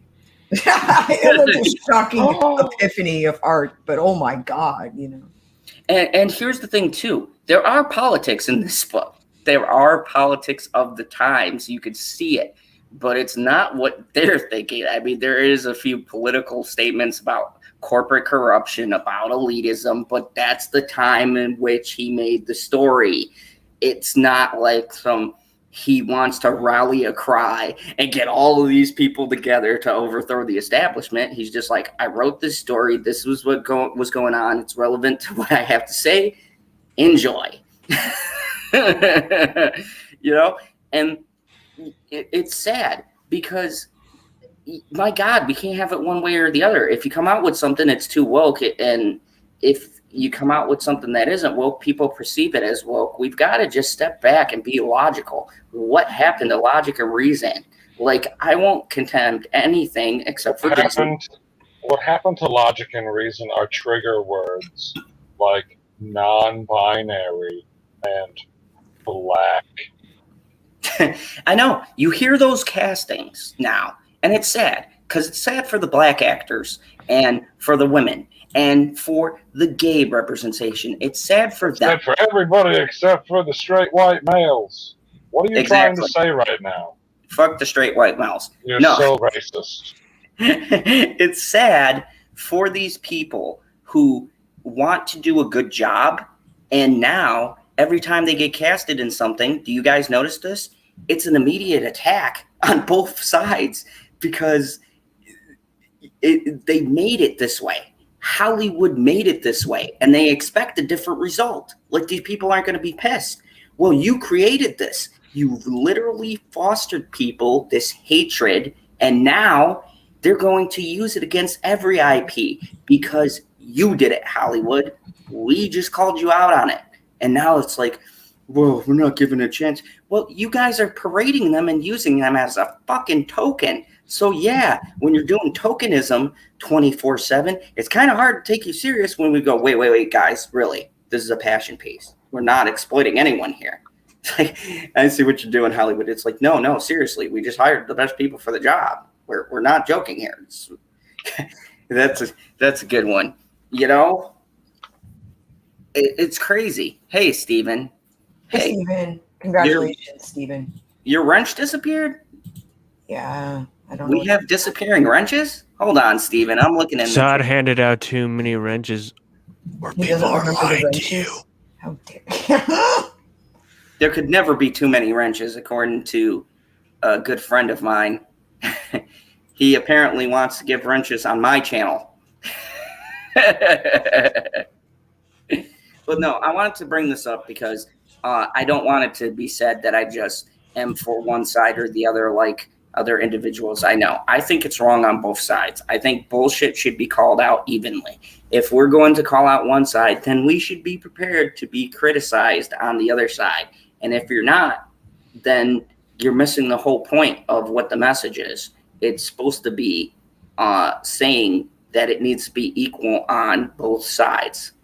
You know, we can be, as fans, assholes. DC fans, and I can say this because I am one, we are the biggest unhappy pricks in the world. It's not like the source material. That's not how it happened in the comic. Fucking get over it, God. Yes, PB.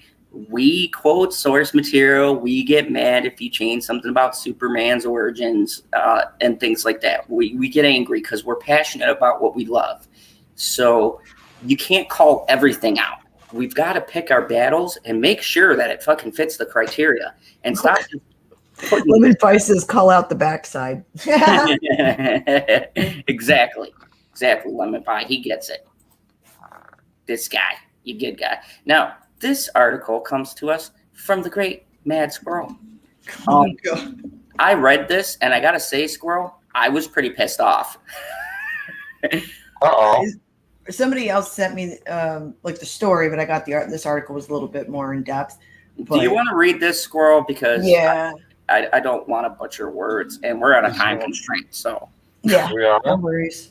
Yes. Can you? Oh yeah, zoom. Thank you. Oh, this will be fun reading that font. Okay. So this is a 9/11 themed bar that opened in Fort Worth, Texas, and there was mixed reviews. I'm like, you can imagine. So use the fucking arrows. I heard it's right down the street from Aloha Akbar. Oh, you mean Aloha Snack Bar? Yeah. Yes, That was better. We had an Aloha Snack Bar here where I live. And oh my God, it went out of business. Surprise. In Texas. This shit's all funny. It is. It's in poor taste. But yes, the bar is called 9/11.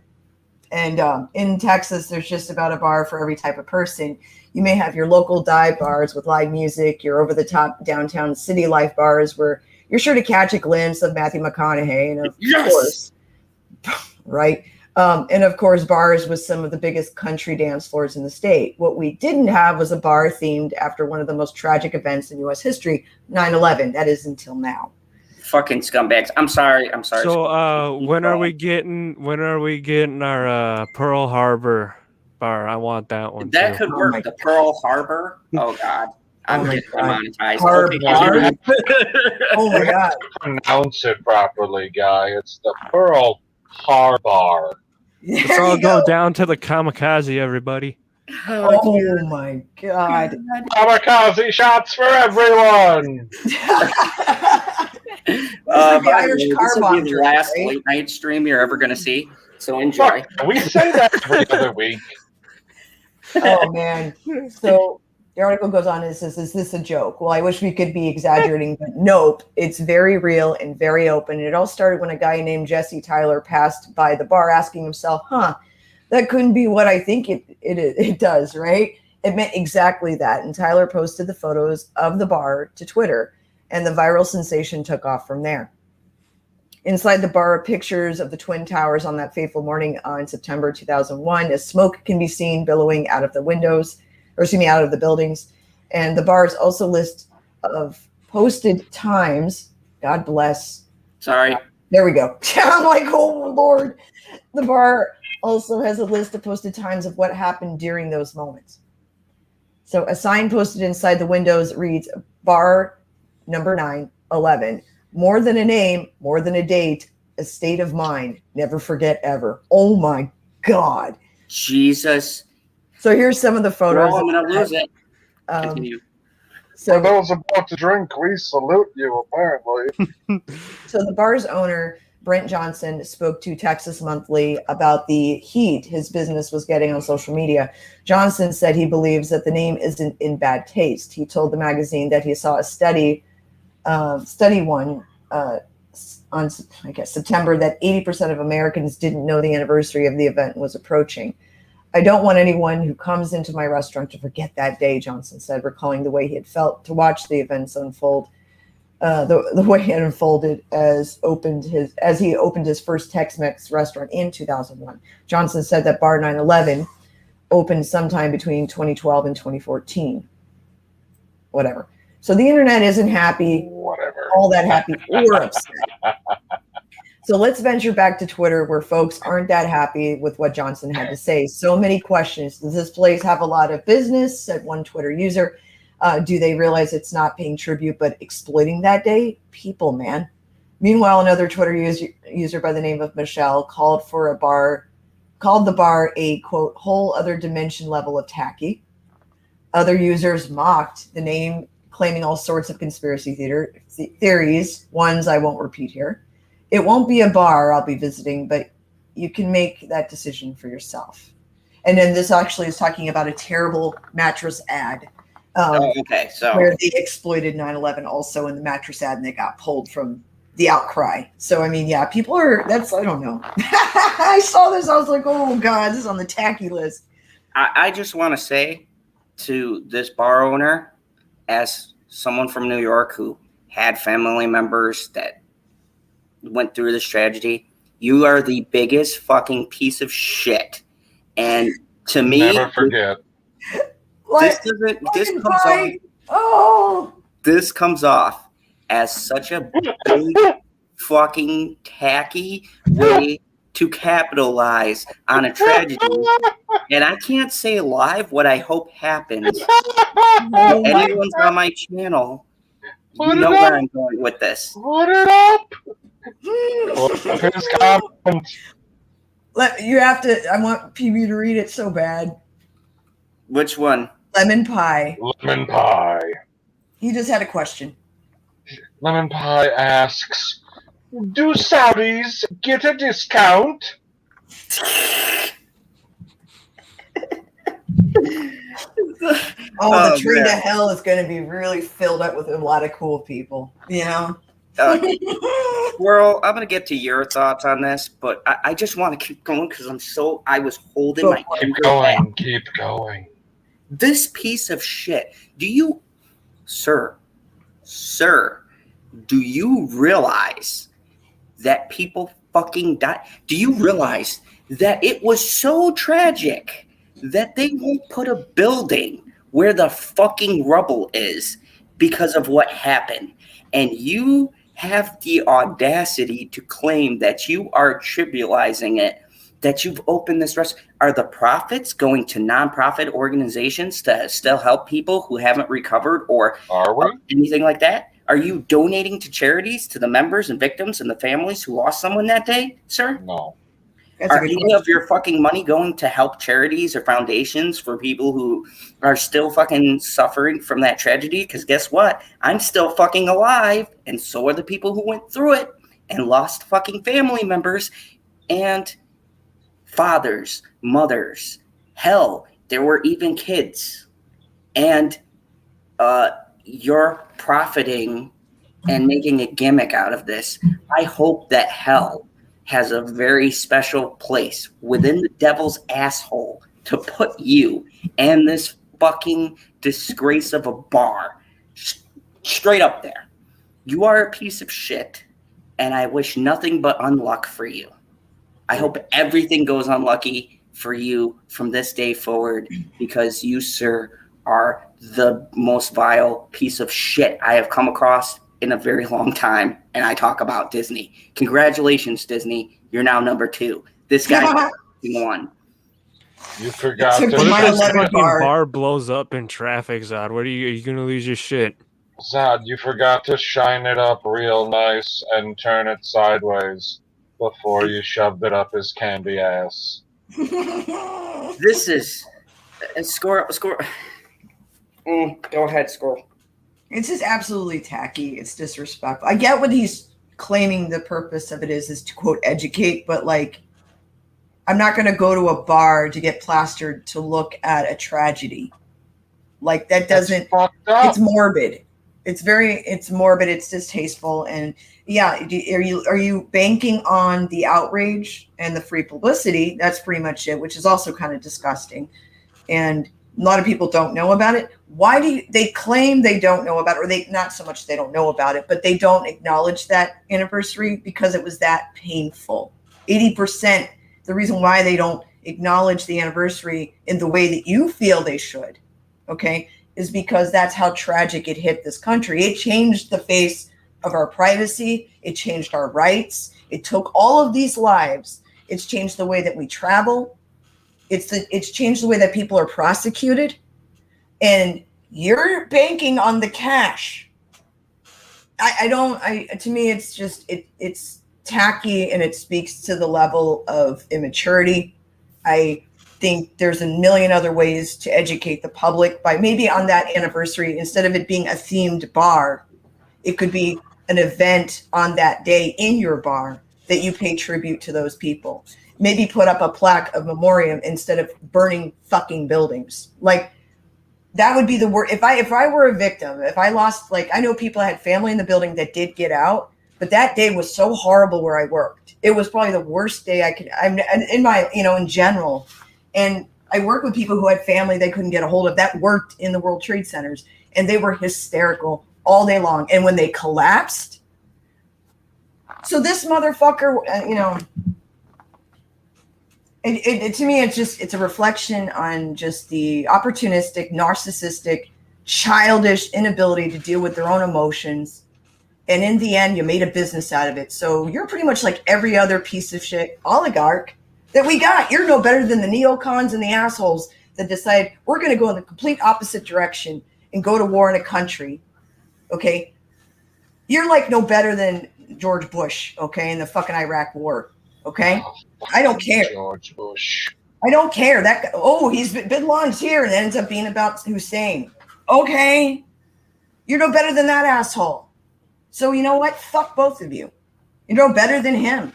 There's a mature way to handling this, and this is the lives. There's a lot of kids that went without their parents and families, and in the end, there's a missing part in someone's life, and it's hard. And for a lot of Americans, just having that's a very traumatic event for this country. It's just fucking. Somebody needs to go pick up their kid in Fort Worth and take his restaurant away. That's what somebody needs to do. I'm done. Or I'm going to say. Scoop it up, take it out on the trailer. They can back another one in. Phantasmagorical says, I think this idiot needs a little pineal lovin', and then angry face emoji. It's just I agree. distasteful. It just is. I can't. As a fellow New Yorker, and if I showed this to Rob, as a matter of fact, I might send this to Rob actually just to get his thoughts on it. He might explode. He He's might. in Florida. This isn't good. I'll send it to him when he gets back. Because as New Yorkers, this marked the most horrible day in our lives. This was an event where we weren't assholes for weeks. Do you know how big that is? Because super nice. This is coming from the city where if you grew up on the wrong side of town or the apartment next to me or across from me, whatever, you're hated. Yeah. And Zod's saying they were all nice to each other. Yeah. Isn't that weird? I know New York is like its own, it's its own community, it's its own culture, it's very unique, but it people generally after that during all that time, right?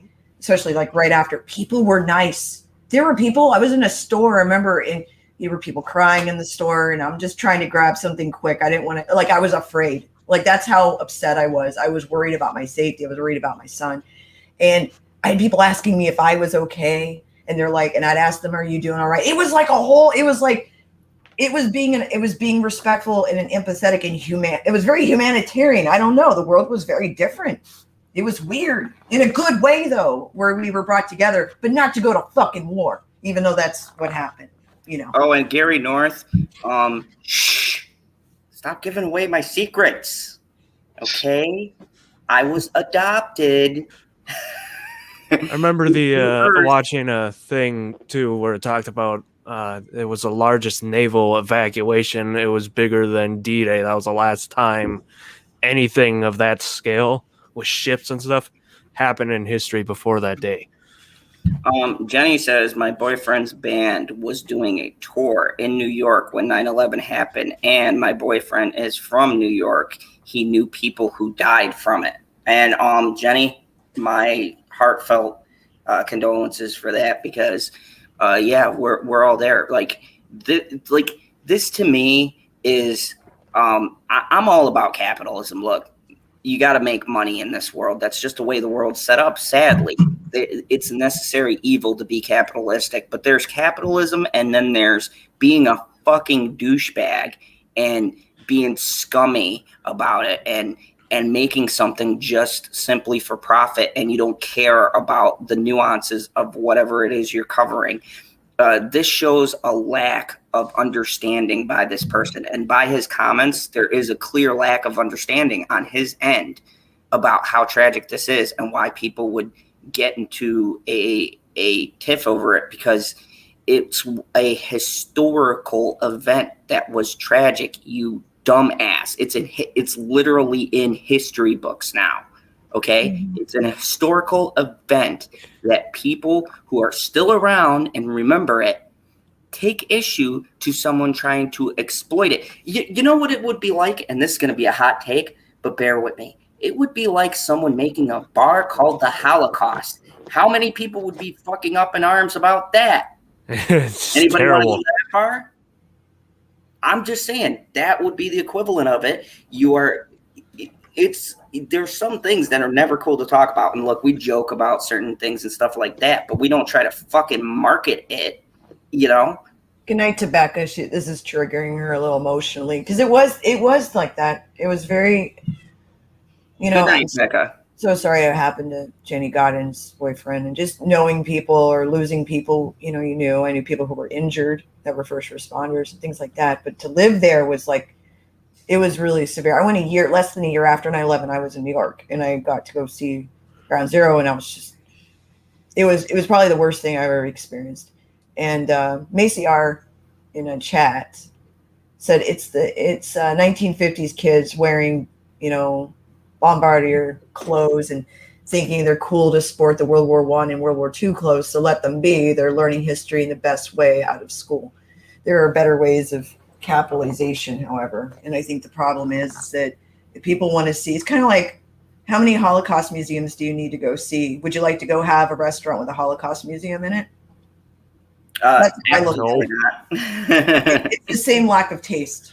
There'd There's be a better way. a lot of bad oven jokes in that bar. But it's the point though of like, you know, it's tastelessness in the way they're going about it. There was a lot of images in that. I saw some of the pictures inside and I was like, so you're eating or you're drinking and you're looking at this stuff as you're getting wasted.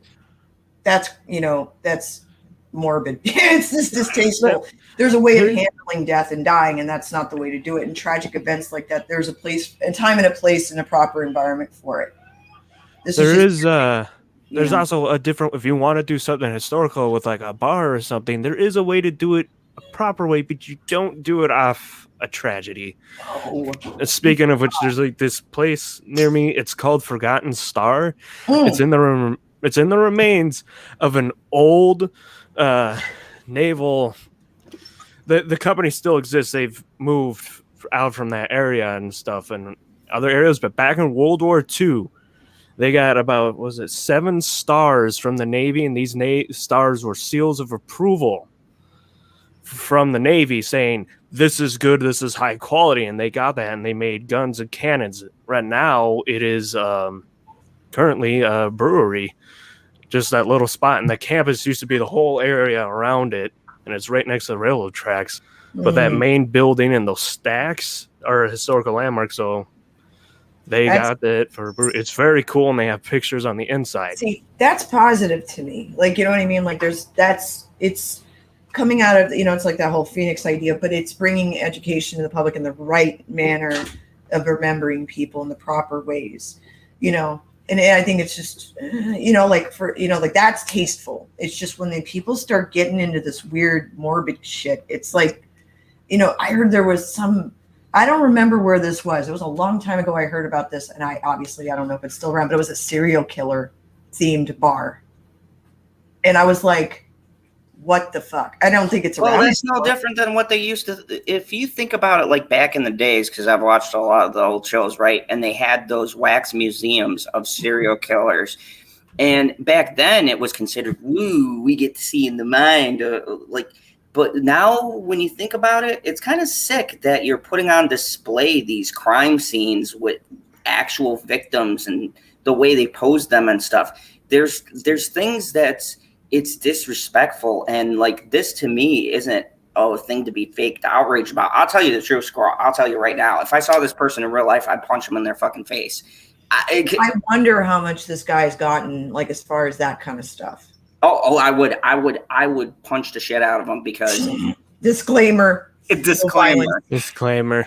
But I forget the platform, but no. Yeah, New Yorker disclaimer. Or harassed or anything. He's doing it to himself. Does that make sense? Like the karma tree he's like plotting is going to be his own problems. But Gary North said that on July 7, 2005, the London underground bombing was crazy. I was on the train stuck between stations. You know, that was horrible. And then someone added on that Macy said that she learned a lot more about history out of school than she ever did in school. Absolutely. Talk about missing out in school. I think it was a waste of time, pardon me. But KH said, my friend was also there. They were visiting his family in London when the underground bombings happened. It's terrible. Yeah, I mean, there's things in history. I believe you could make comedic jokes and things like that, right? Because that's a one-off thing, and it's their thing. But to clearly build a whole theme on it is just shitty, slimy manipulation, and you're counting. So a part of you is counting on that press, like the edgy, like, oh, look at this, they dare talk about something taboo, and you take it into a place where now you are paying a disservice to people who are legitimately hurt. Like, how many people are going to go past that and have to relive that horrible thing in their mind? And it's disgusting. It's wrong. Just like it's disgusting if you don't come to my Twitch channel. And you're such a fucking whore. But I don't even show my Twitch channel that much on this channel, Zod. Husky made a good point, though. It is about tastefulness, and like there have been bars that have opened about heroes, there's one about firemen and first responders and paying homage to people that were there, that like policemen and everybody that, normal people too, who helped with recovery. And there's restaurants and bars that are, attributed to those individuals. And I think that's tasteful. But it'd be like someone, I don't know, man. It's just a little too much. It's just too much. I couldn't believe it was real. High wild card. And Marcy had a good point. At Mad Squirrel, I beg to differ. We lived through it. They didn't. They need unschooling to learn the truth. Well, that's, beg to differ as far as what? Like, I'm not sure. I think here's how I look at it. I don't believe opening a 9/11 bar is a good idea. I think it's a terrible, pretty much tacky, very, what's the word? Somebody's balls didn't drop and they decided, I'm going to create my own set of balls and I'm going to go open this 9/11 and claim I'm doing it in homage and respect to something that is forgotten every 9/11. That doesn't mesh well. It's just an opportunistic ploy of making money, and, power to him. I guess he'll find out how it goes. And, if he has to do certain things to keep that business going and reposition himself, I'm not really sure. But as far as with schooling goes, you don't learn shit in school the proper way. It's always going to be a political gain. If you're in a public school, especially, here in the States, it's very politically driven. So you're not going to hear, like, Vietnam, I think, was half a paragraph in my textbook. They didn't even discuss the Korean War.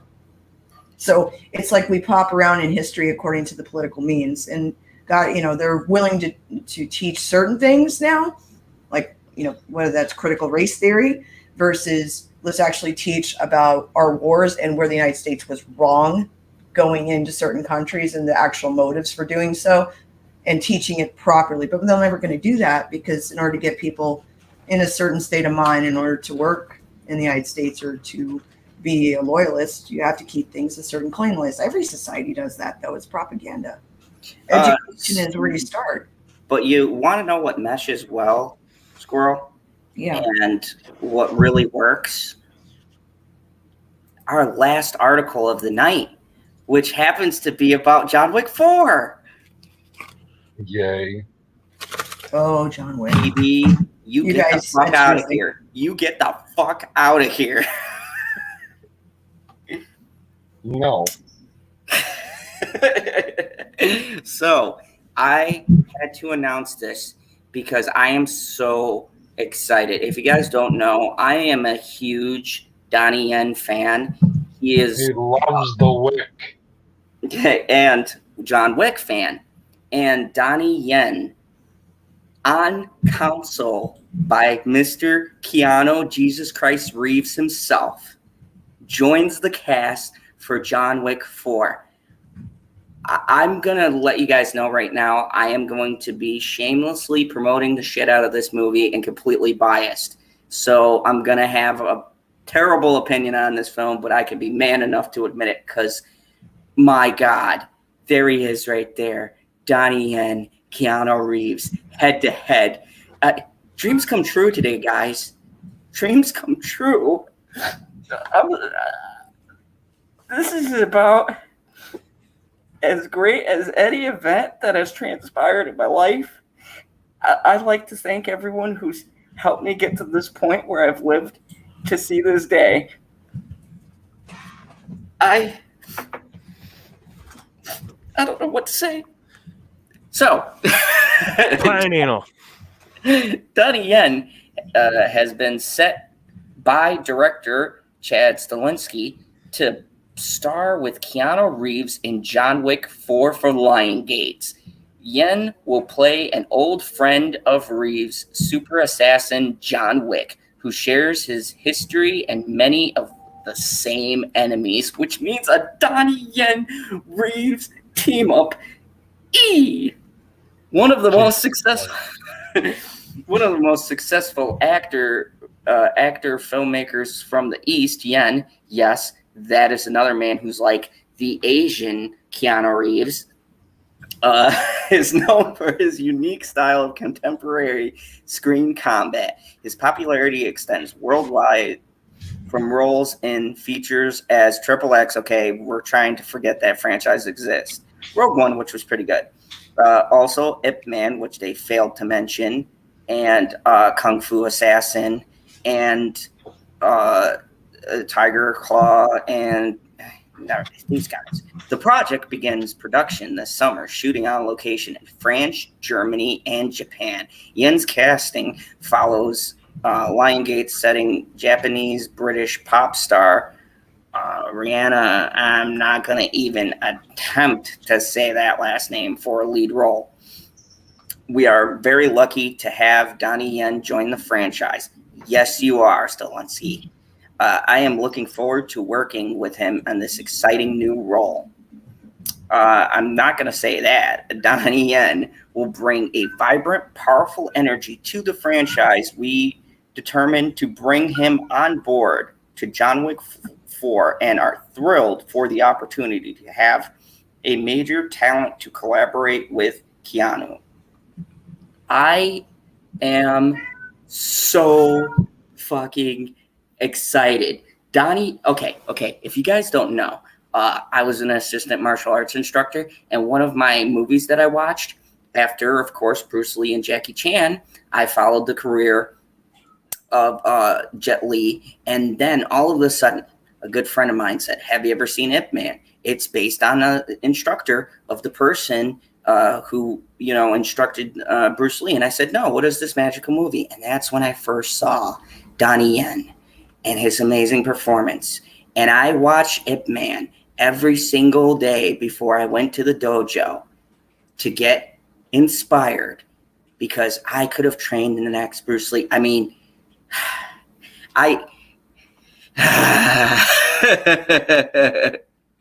good choice, Zod. Don't attempt. Thank you, Gary Darth. I'm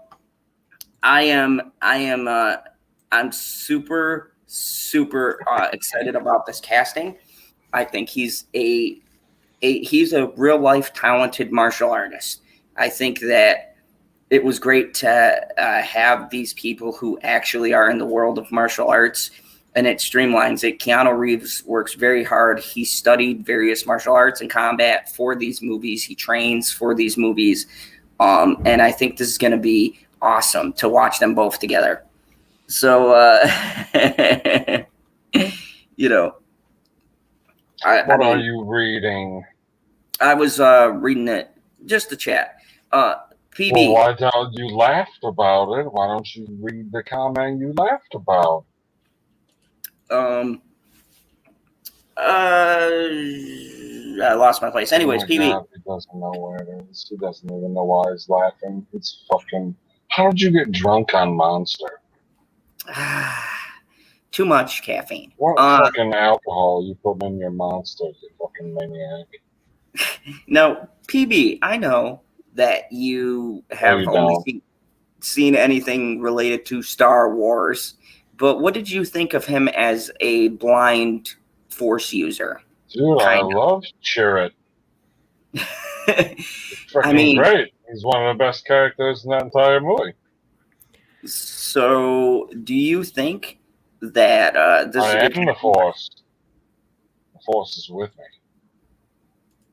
Or at least, I don't know what the fuck he said. It was something like that. He is one. I am one with the Force, and the Force is with me. Yeah, I'm one with the forks. And the salad is in my stomach. Yeah, I agree. I think this is good casting. It's a strong. Is he gonna have a lightsaber? No. Are you sure? No lightsabers. This is John Wick, man. I thought he was pretty badass without a lightsaber, though, in that movie. So I know he took out stormtroopers with a stick. yeah, it makes all the Jedis look like a bunch of punk ass motherfuckers. Yeah. I mean, but and here's the thing: Donnie Yen is an actual martial artist, so it adds credibility to your scenes. It means less choreographed that they're going to have to do with him, less cuts from the action, which they don't cut a lot in that film. So I think it is a great choice. It's great casting, and I can't wait. Gary Dorff says nothing else matters. All me and PB are looking forward to is season 2 of Stargirl. Right. But yeah, Can't come fast enough. I'm very excited. Squirrel, I know you don't follow this world as intensely as we do, but you know Donnie Yen, right? Yeah, I know who Donnie Yen is. Yeah. What do you think of this casting choice? Because I feel like you can weigh in as an outsider. I don't care. I like Donnie Yen. I don't care. It's not my thing. So yeah, I'm in the category of sounds good.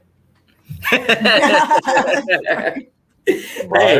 that's the best endorsement, because when you don't care but you hear the casting and go, Yeah, I'm pleased with Donnie Yen. I mean, I like him as an actor. I really do. So, and he never talks politics or anything else like that. He just does his work. I think that it's amazing that this movie has made it to a 4th. Everyone has liked them 1, 2, and 3. So the fact that number 4, we're looking at a casting like this, it really speaks to how well made these movies are. They're becoming like an action staple, Okay, Macy. Okay. She suggests everyone should go to the bar and decide for themselves, because you never know what conversations drunks will have about 9/11. So hopefully it'll be a therapeutic thing where people can get together and have real conversations, right? Meaning the drinking isn't going to become the priority, and you go to this bar not to have fun, but to have conversations, or maybe at least open the door of a conversation. Sometimes it takes drinks to get people to talk. So, I mean, to each their own, right? Maybe it should have a little bit of a different name then if it's doing that. It's a way to, it's just a money-making thing. And there are a lot of good places to have conversations. Starbucks is a good place. They like talking about all kinds of shit, I think a conversation can happen anywhere. I just think it's about, even if people go in, it's like, I don't like gore tourism, even though that does well for some people. It's the gore tourism that pisses me off about it. And tragedies, like, there's places I won't go to, that have had tragedies there, Oh, I want to put this up for a second, because I've got excited news, being in the know with DC now. DC fandom, best place to go for virtual touring. Are they giving you money yet? I want to see that DC cash in the air right now. Just throwing it up. I want to see Bruce Wayne's money in your hands. Come on. It has been vaguely confirmed that Keanu Reeves actually is in talks to reprise his role as Constantine. Apparently, it's gained somewhat of a cult status, and they're looking, and with Keanu Reeves being a hot commodity these days, and with John Wick being so successful, they're actually looking into bringing his Constantine into the new DC timeline.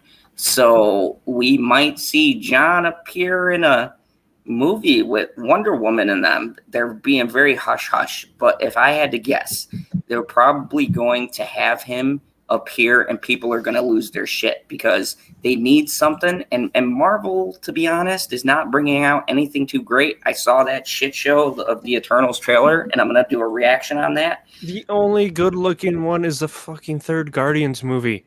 And Shang-Chi. Don't you dare exclude my Shang-Chi and the 10 Rings. Oh, Cybernetic Husky tweeted out a picture of that place in local to him called Forgotten Star, and it has where they built that little, like, basically like a little museum / restaurant, right? Yeah, it's a brewery. That's cool. Sean B. Yeah. No, this isn't a crossover. Most people don't realize, but actually, Constantine is in the world of DC. Vertigo Comics has had a line of dark characters. DC has a dark universe, and Constantine, Swamp Thing, Zatara, and a couple of other ones inhabit that. They're like the Justice League for supernatural when like Superman and them can't It's outer worldly threats.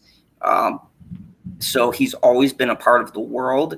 DC just hasn't figured out a way to put him in the new DC lineup, but with them throwing everything against the wall, I guess they want to start introducing characters from the dark DC universe. So that's kind of where I think they're going to play this in. And thank you, Johnny's girl, Deb, with a $5 super sticker. Let's see what the sticker looks like if this refreshes. It's a hoppy, little hop up and down little controller. Oh, I love it. And that goes with my Twitch channel. Why doesn't No, it doesn't. fucking StreamYard show the stickers? It'd be kind of fun to see it. Oh, look, there's a kitty around the squirrel. Oh, there goes the kitty. Anyways, I got to start wrapping things up because holy crap, it's 10:11. We got to the final article. We had an interesting conversation, and look, just to make this clear here in the Fandom Zone, I love differing views and opinions. So if you hear things on here that you don't agree with, welcome. That's our fucking panel. I'm going to be straight with you. I personally don't give a fuck who clashes with me or who doesn't. It's just my personal opinion. You could take it how you want to. But I think the most important part is having the conversation and the discussion. This channel is always going to be a place that welcomes all ideas and things like that, just as long as you don't have those fucking wacky ideas like cancel Zod because he said he acquired a black man. Okay? I'm just joking.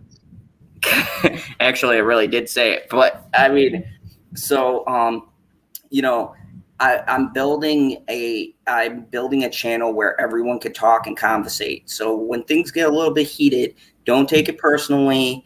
We respect all views and opinions, but we're just not going to co-sign on some things either, and that's okay. Because I just want to point out, no cancel culturing here. And if it's a feeling, yeah, I wouldn't go into a place where I don't feel ethically.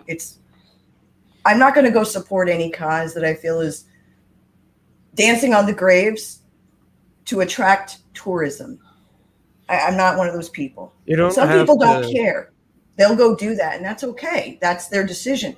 I'm not going to do that. So I can agree to disagree, and then there's better ways of educating yourself than sitting in a certain environment. For me, to me, somebody else, that's how they learn from these things. But that's not the proper way to do it. And goddamn, what's the word? Exploitation is not the ethical way to go. And that's with anything. And when you exploit things in a certain way to make money, and you say it's based on a feeling and don't be cancel culture, I'm not canceling them. They're doing it to themselves. This is based on how whatever business they bring in is what they bring in with what they're trying to do. The issue is that people have lived through that, yes, and there are a lot of people that have no idea about that, okay? But you learn by speaking to people, and like I know what you're trying to say, having people come in, you don't know what conversations are going to be had there. I don't really want to have them. With drunk people, I especially don't. Color me biased, but I won't do it because that's going to be whatever it's going to be. It's not a casual conversation necessarily at first to have.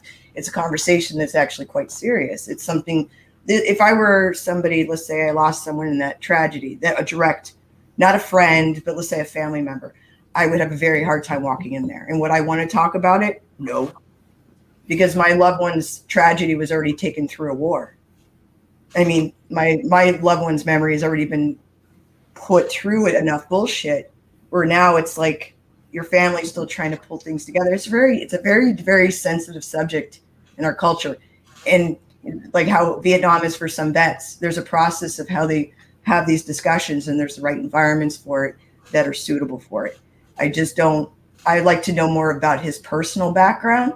And from what I understand, he has no personal connection to the actual event. He saw an opportunity. So that's my issue. So, okay, I can understand it was a family member or someone who lost a loved one that decided to do this, but there's a different way of going about it that would be more open and not so gore tourism, I guess is the right word for it.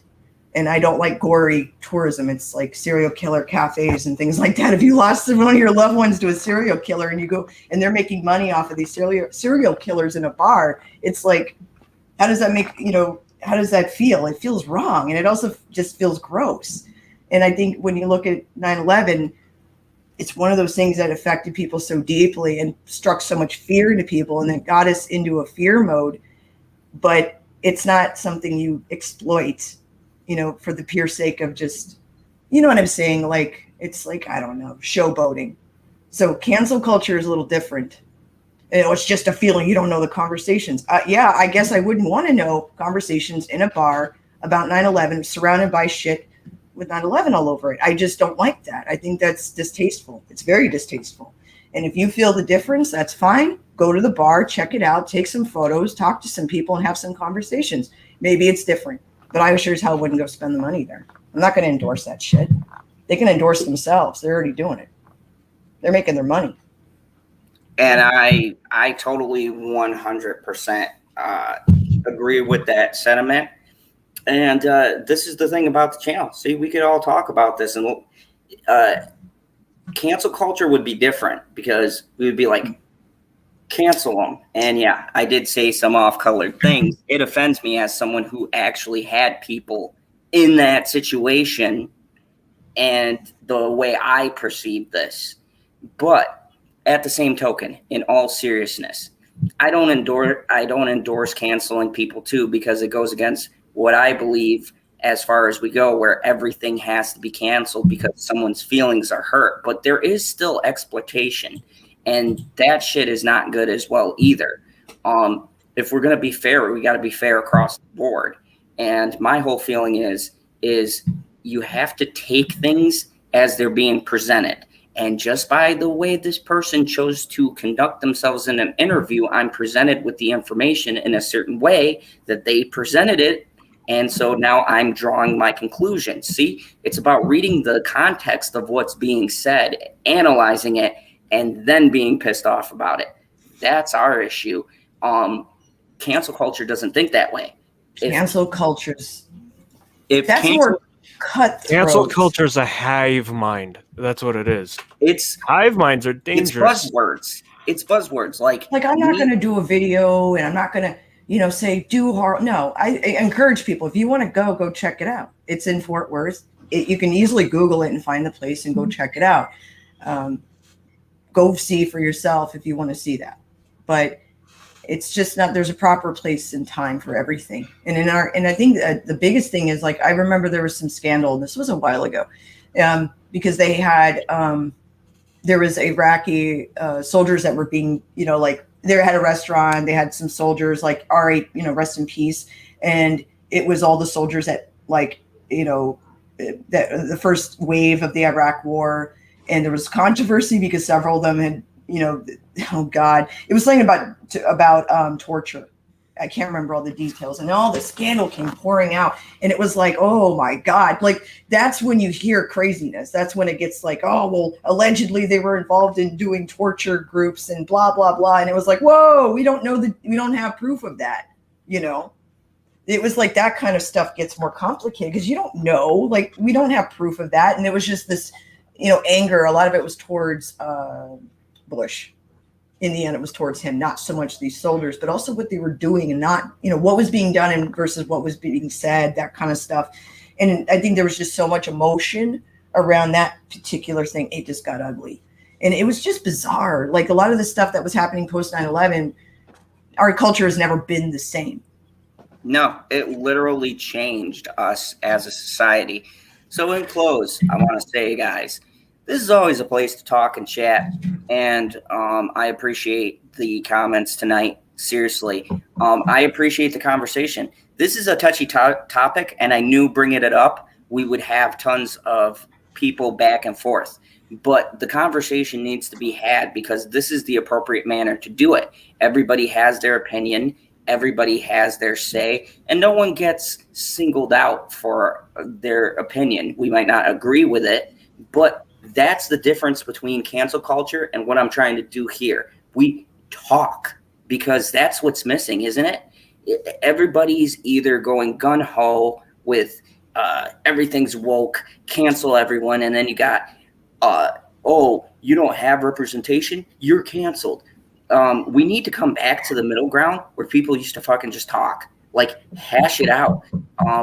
Differences of opinions fly free. As long as you're not getting indignant, you have a right to your opinion, and you should be able to state it. And here in the Phantom Zone, anyone on this panel or anyone who's ever been on my panel will tell you that is the true goal of this. I've always wanted people talking and having conversation, because the only way we're going to get through the way the culture is right now is instituting a way for people to have a true, real conversation without being ridiculed and mocked and talked down to. Because I'm pretty sure everyone who watches here is not a fucking child. We're all adults. We're all capable of handling differences of opinions and having differences of opinions. And honestly, truly, Marcy, Elizabeth, Father Zod, Phantasmagorical, Planet Q's Queen, everybody who is here, Elizabeth, me, all of you guys, I appreciate the conversation. I appreciate you guys engaging in chat. I appreciate you guys talking to each other. That's what's important here. And hopefully we'll do this for many years. I'm going to start wrapping this up. Squirrel, you got anything you want to plug? No. Well, no, not right now. I have some stuff I've gotten set up or whatever. Nobody is canceling that facility. We've just voiced our opinions that we have no interest in it. Macy, she did say that is not what she had written. I must have misread the whole thing then. We don't know what their agenda is. Are they handing out pamphlets, educating people? We don't know. Don't cancel them until you know. If they're assholes profiting, and profiting off the hyperbole, fine. I'll march with you to cancel them. I'm not looking to cancel them. I'm just saying not interested, and I have no interest in it.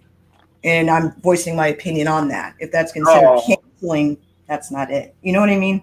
And so it's not it. That's not what I'm saying. I'm not out there going, like everyone should go and cancel this person. No, like I said, they're doing how they handle this is how it's going to work out for them, meaning from other people. I'm not going to go to the restaurant. Why do I want to go there? Like, I don't go to bars, so I'm not going to, that's not my scene. But even if it were a regular restaurant, I wouldn't go because I don't want to deal with that. That's not a discussion I need to have. For some people, maybe it is, maybe it'll open that up, but I don't know if it will. I don't know if it's the right way to do it. That's how I feel. It's a very, very sensitive subject. I know. I'm sorry to hear Planet Q's Queen about your friend's husband. That's a terrible story. 9/11 is a very sensitive topic for so many. It hits so many people. That's the reason why. And if it wasn't the initial events, Zod, like you were saying, it's everything that followed. Yep. I knew one first responder who passed away, and it was because of, they tell him the air was clean, right? So it's a sad thing to go through the country. I'm glad we could have that conversation, Macy. Even though we have the hard thing is like you're typing, right? So I'm not hearing your tone, and then you know what I'm saying? So it'd be good to have that conversation at some point. Just, you know what I mean? Like verbally, even if we're on just avatars. But to have that conversation about it, because it opens the question up about educating the public. What are the right ways? What are the best ways to get real information to people? Especially, I remember the Vietnam vet thing is a big one. And the only truth you ever heard about Vietnam were from the vets. I'll say that. And they'll tell you some stuff, and you're like, what? This happened? And there was this book I want to suggest, Kiss the Boys Goodbye, is a great book for that.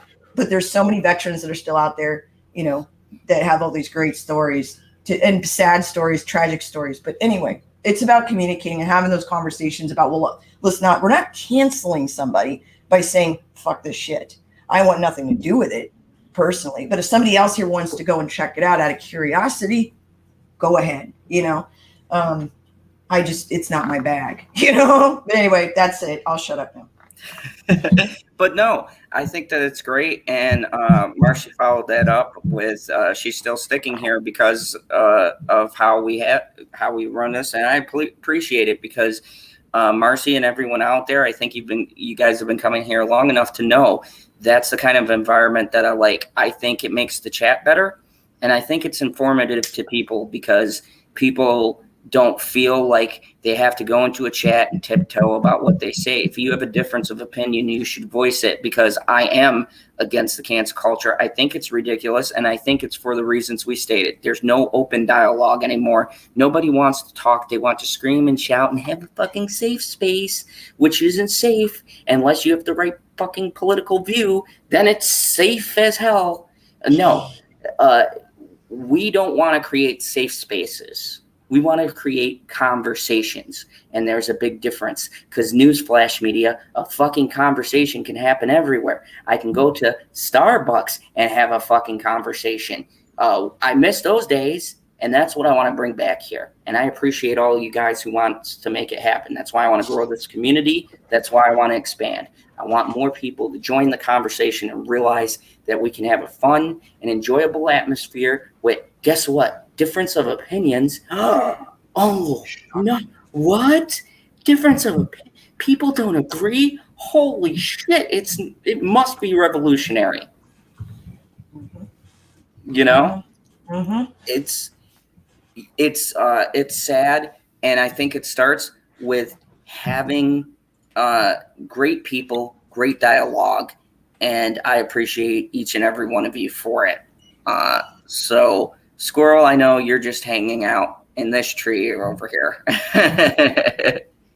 It's Macy. Macy. Okay. Macy. You also know Zod is terrible at names. Mr. Cybernetic Husky, do you have anything you'd like to plug? Yeah. After party is going to be right after this stream. I might start like when Zod's starting to close. Click that link. Make sure you have it on. It's gonna be like that. Okay.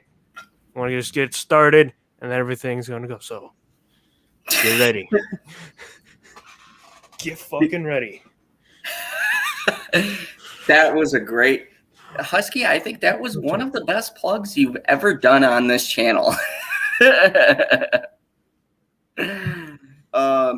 Mr. Pop Culture PB, do you have anything you'd like to share with the class?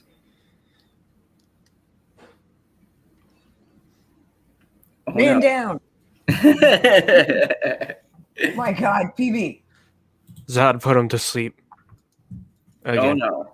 Oh no. My Oh co-host, no, did he fall asleep? Or he walked away. I don't know. my co-host and commander would like to tell you about the show coming up tomorrow with him and Father Zod.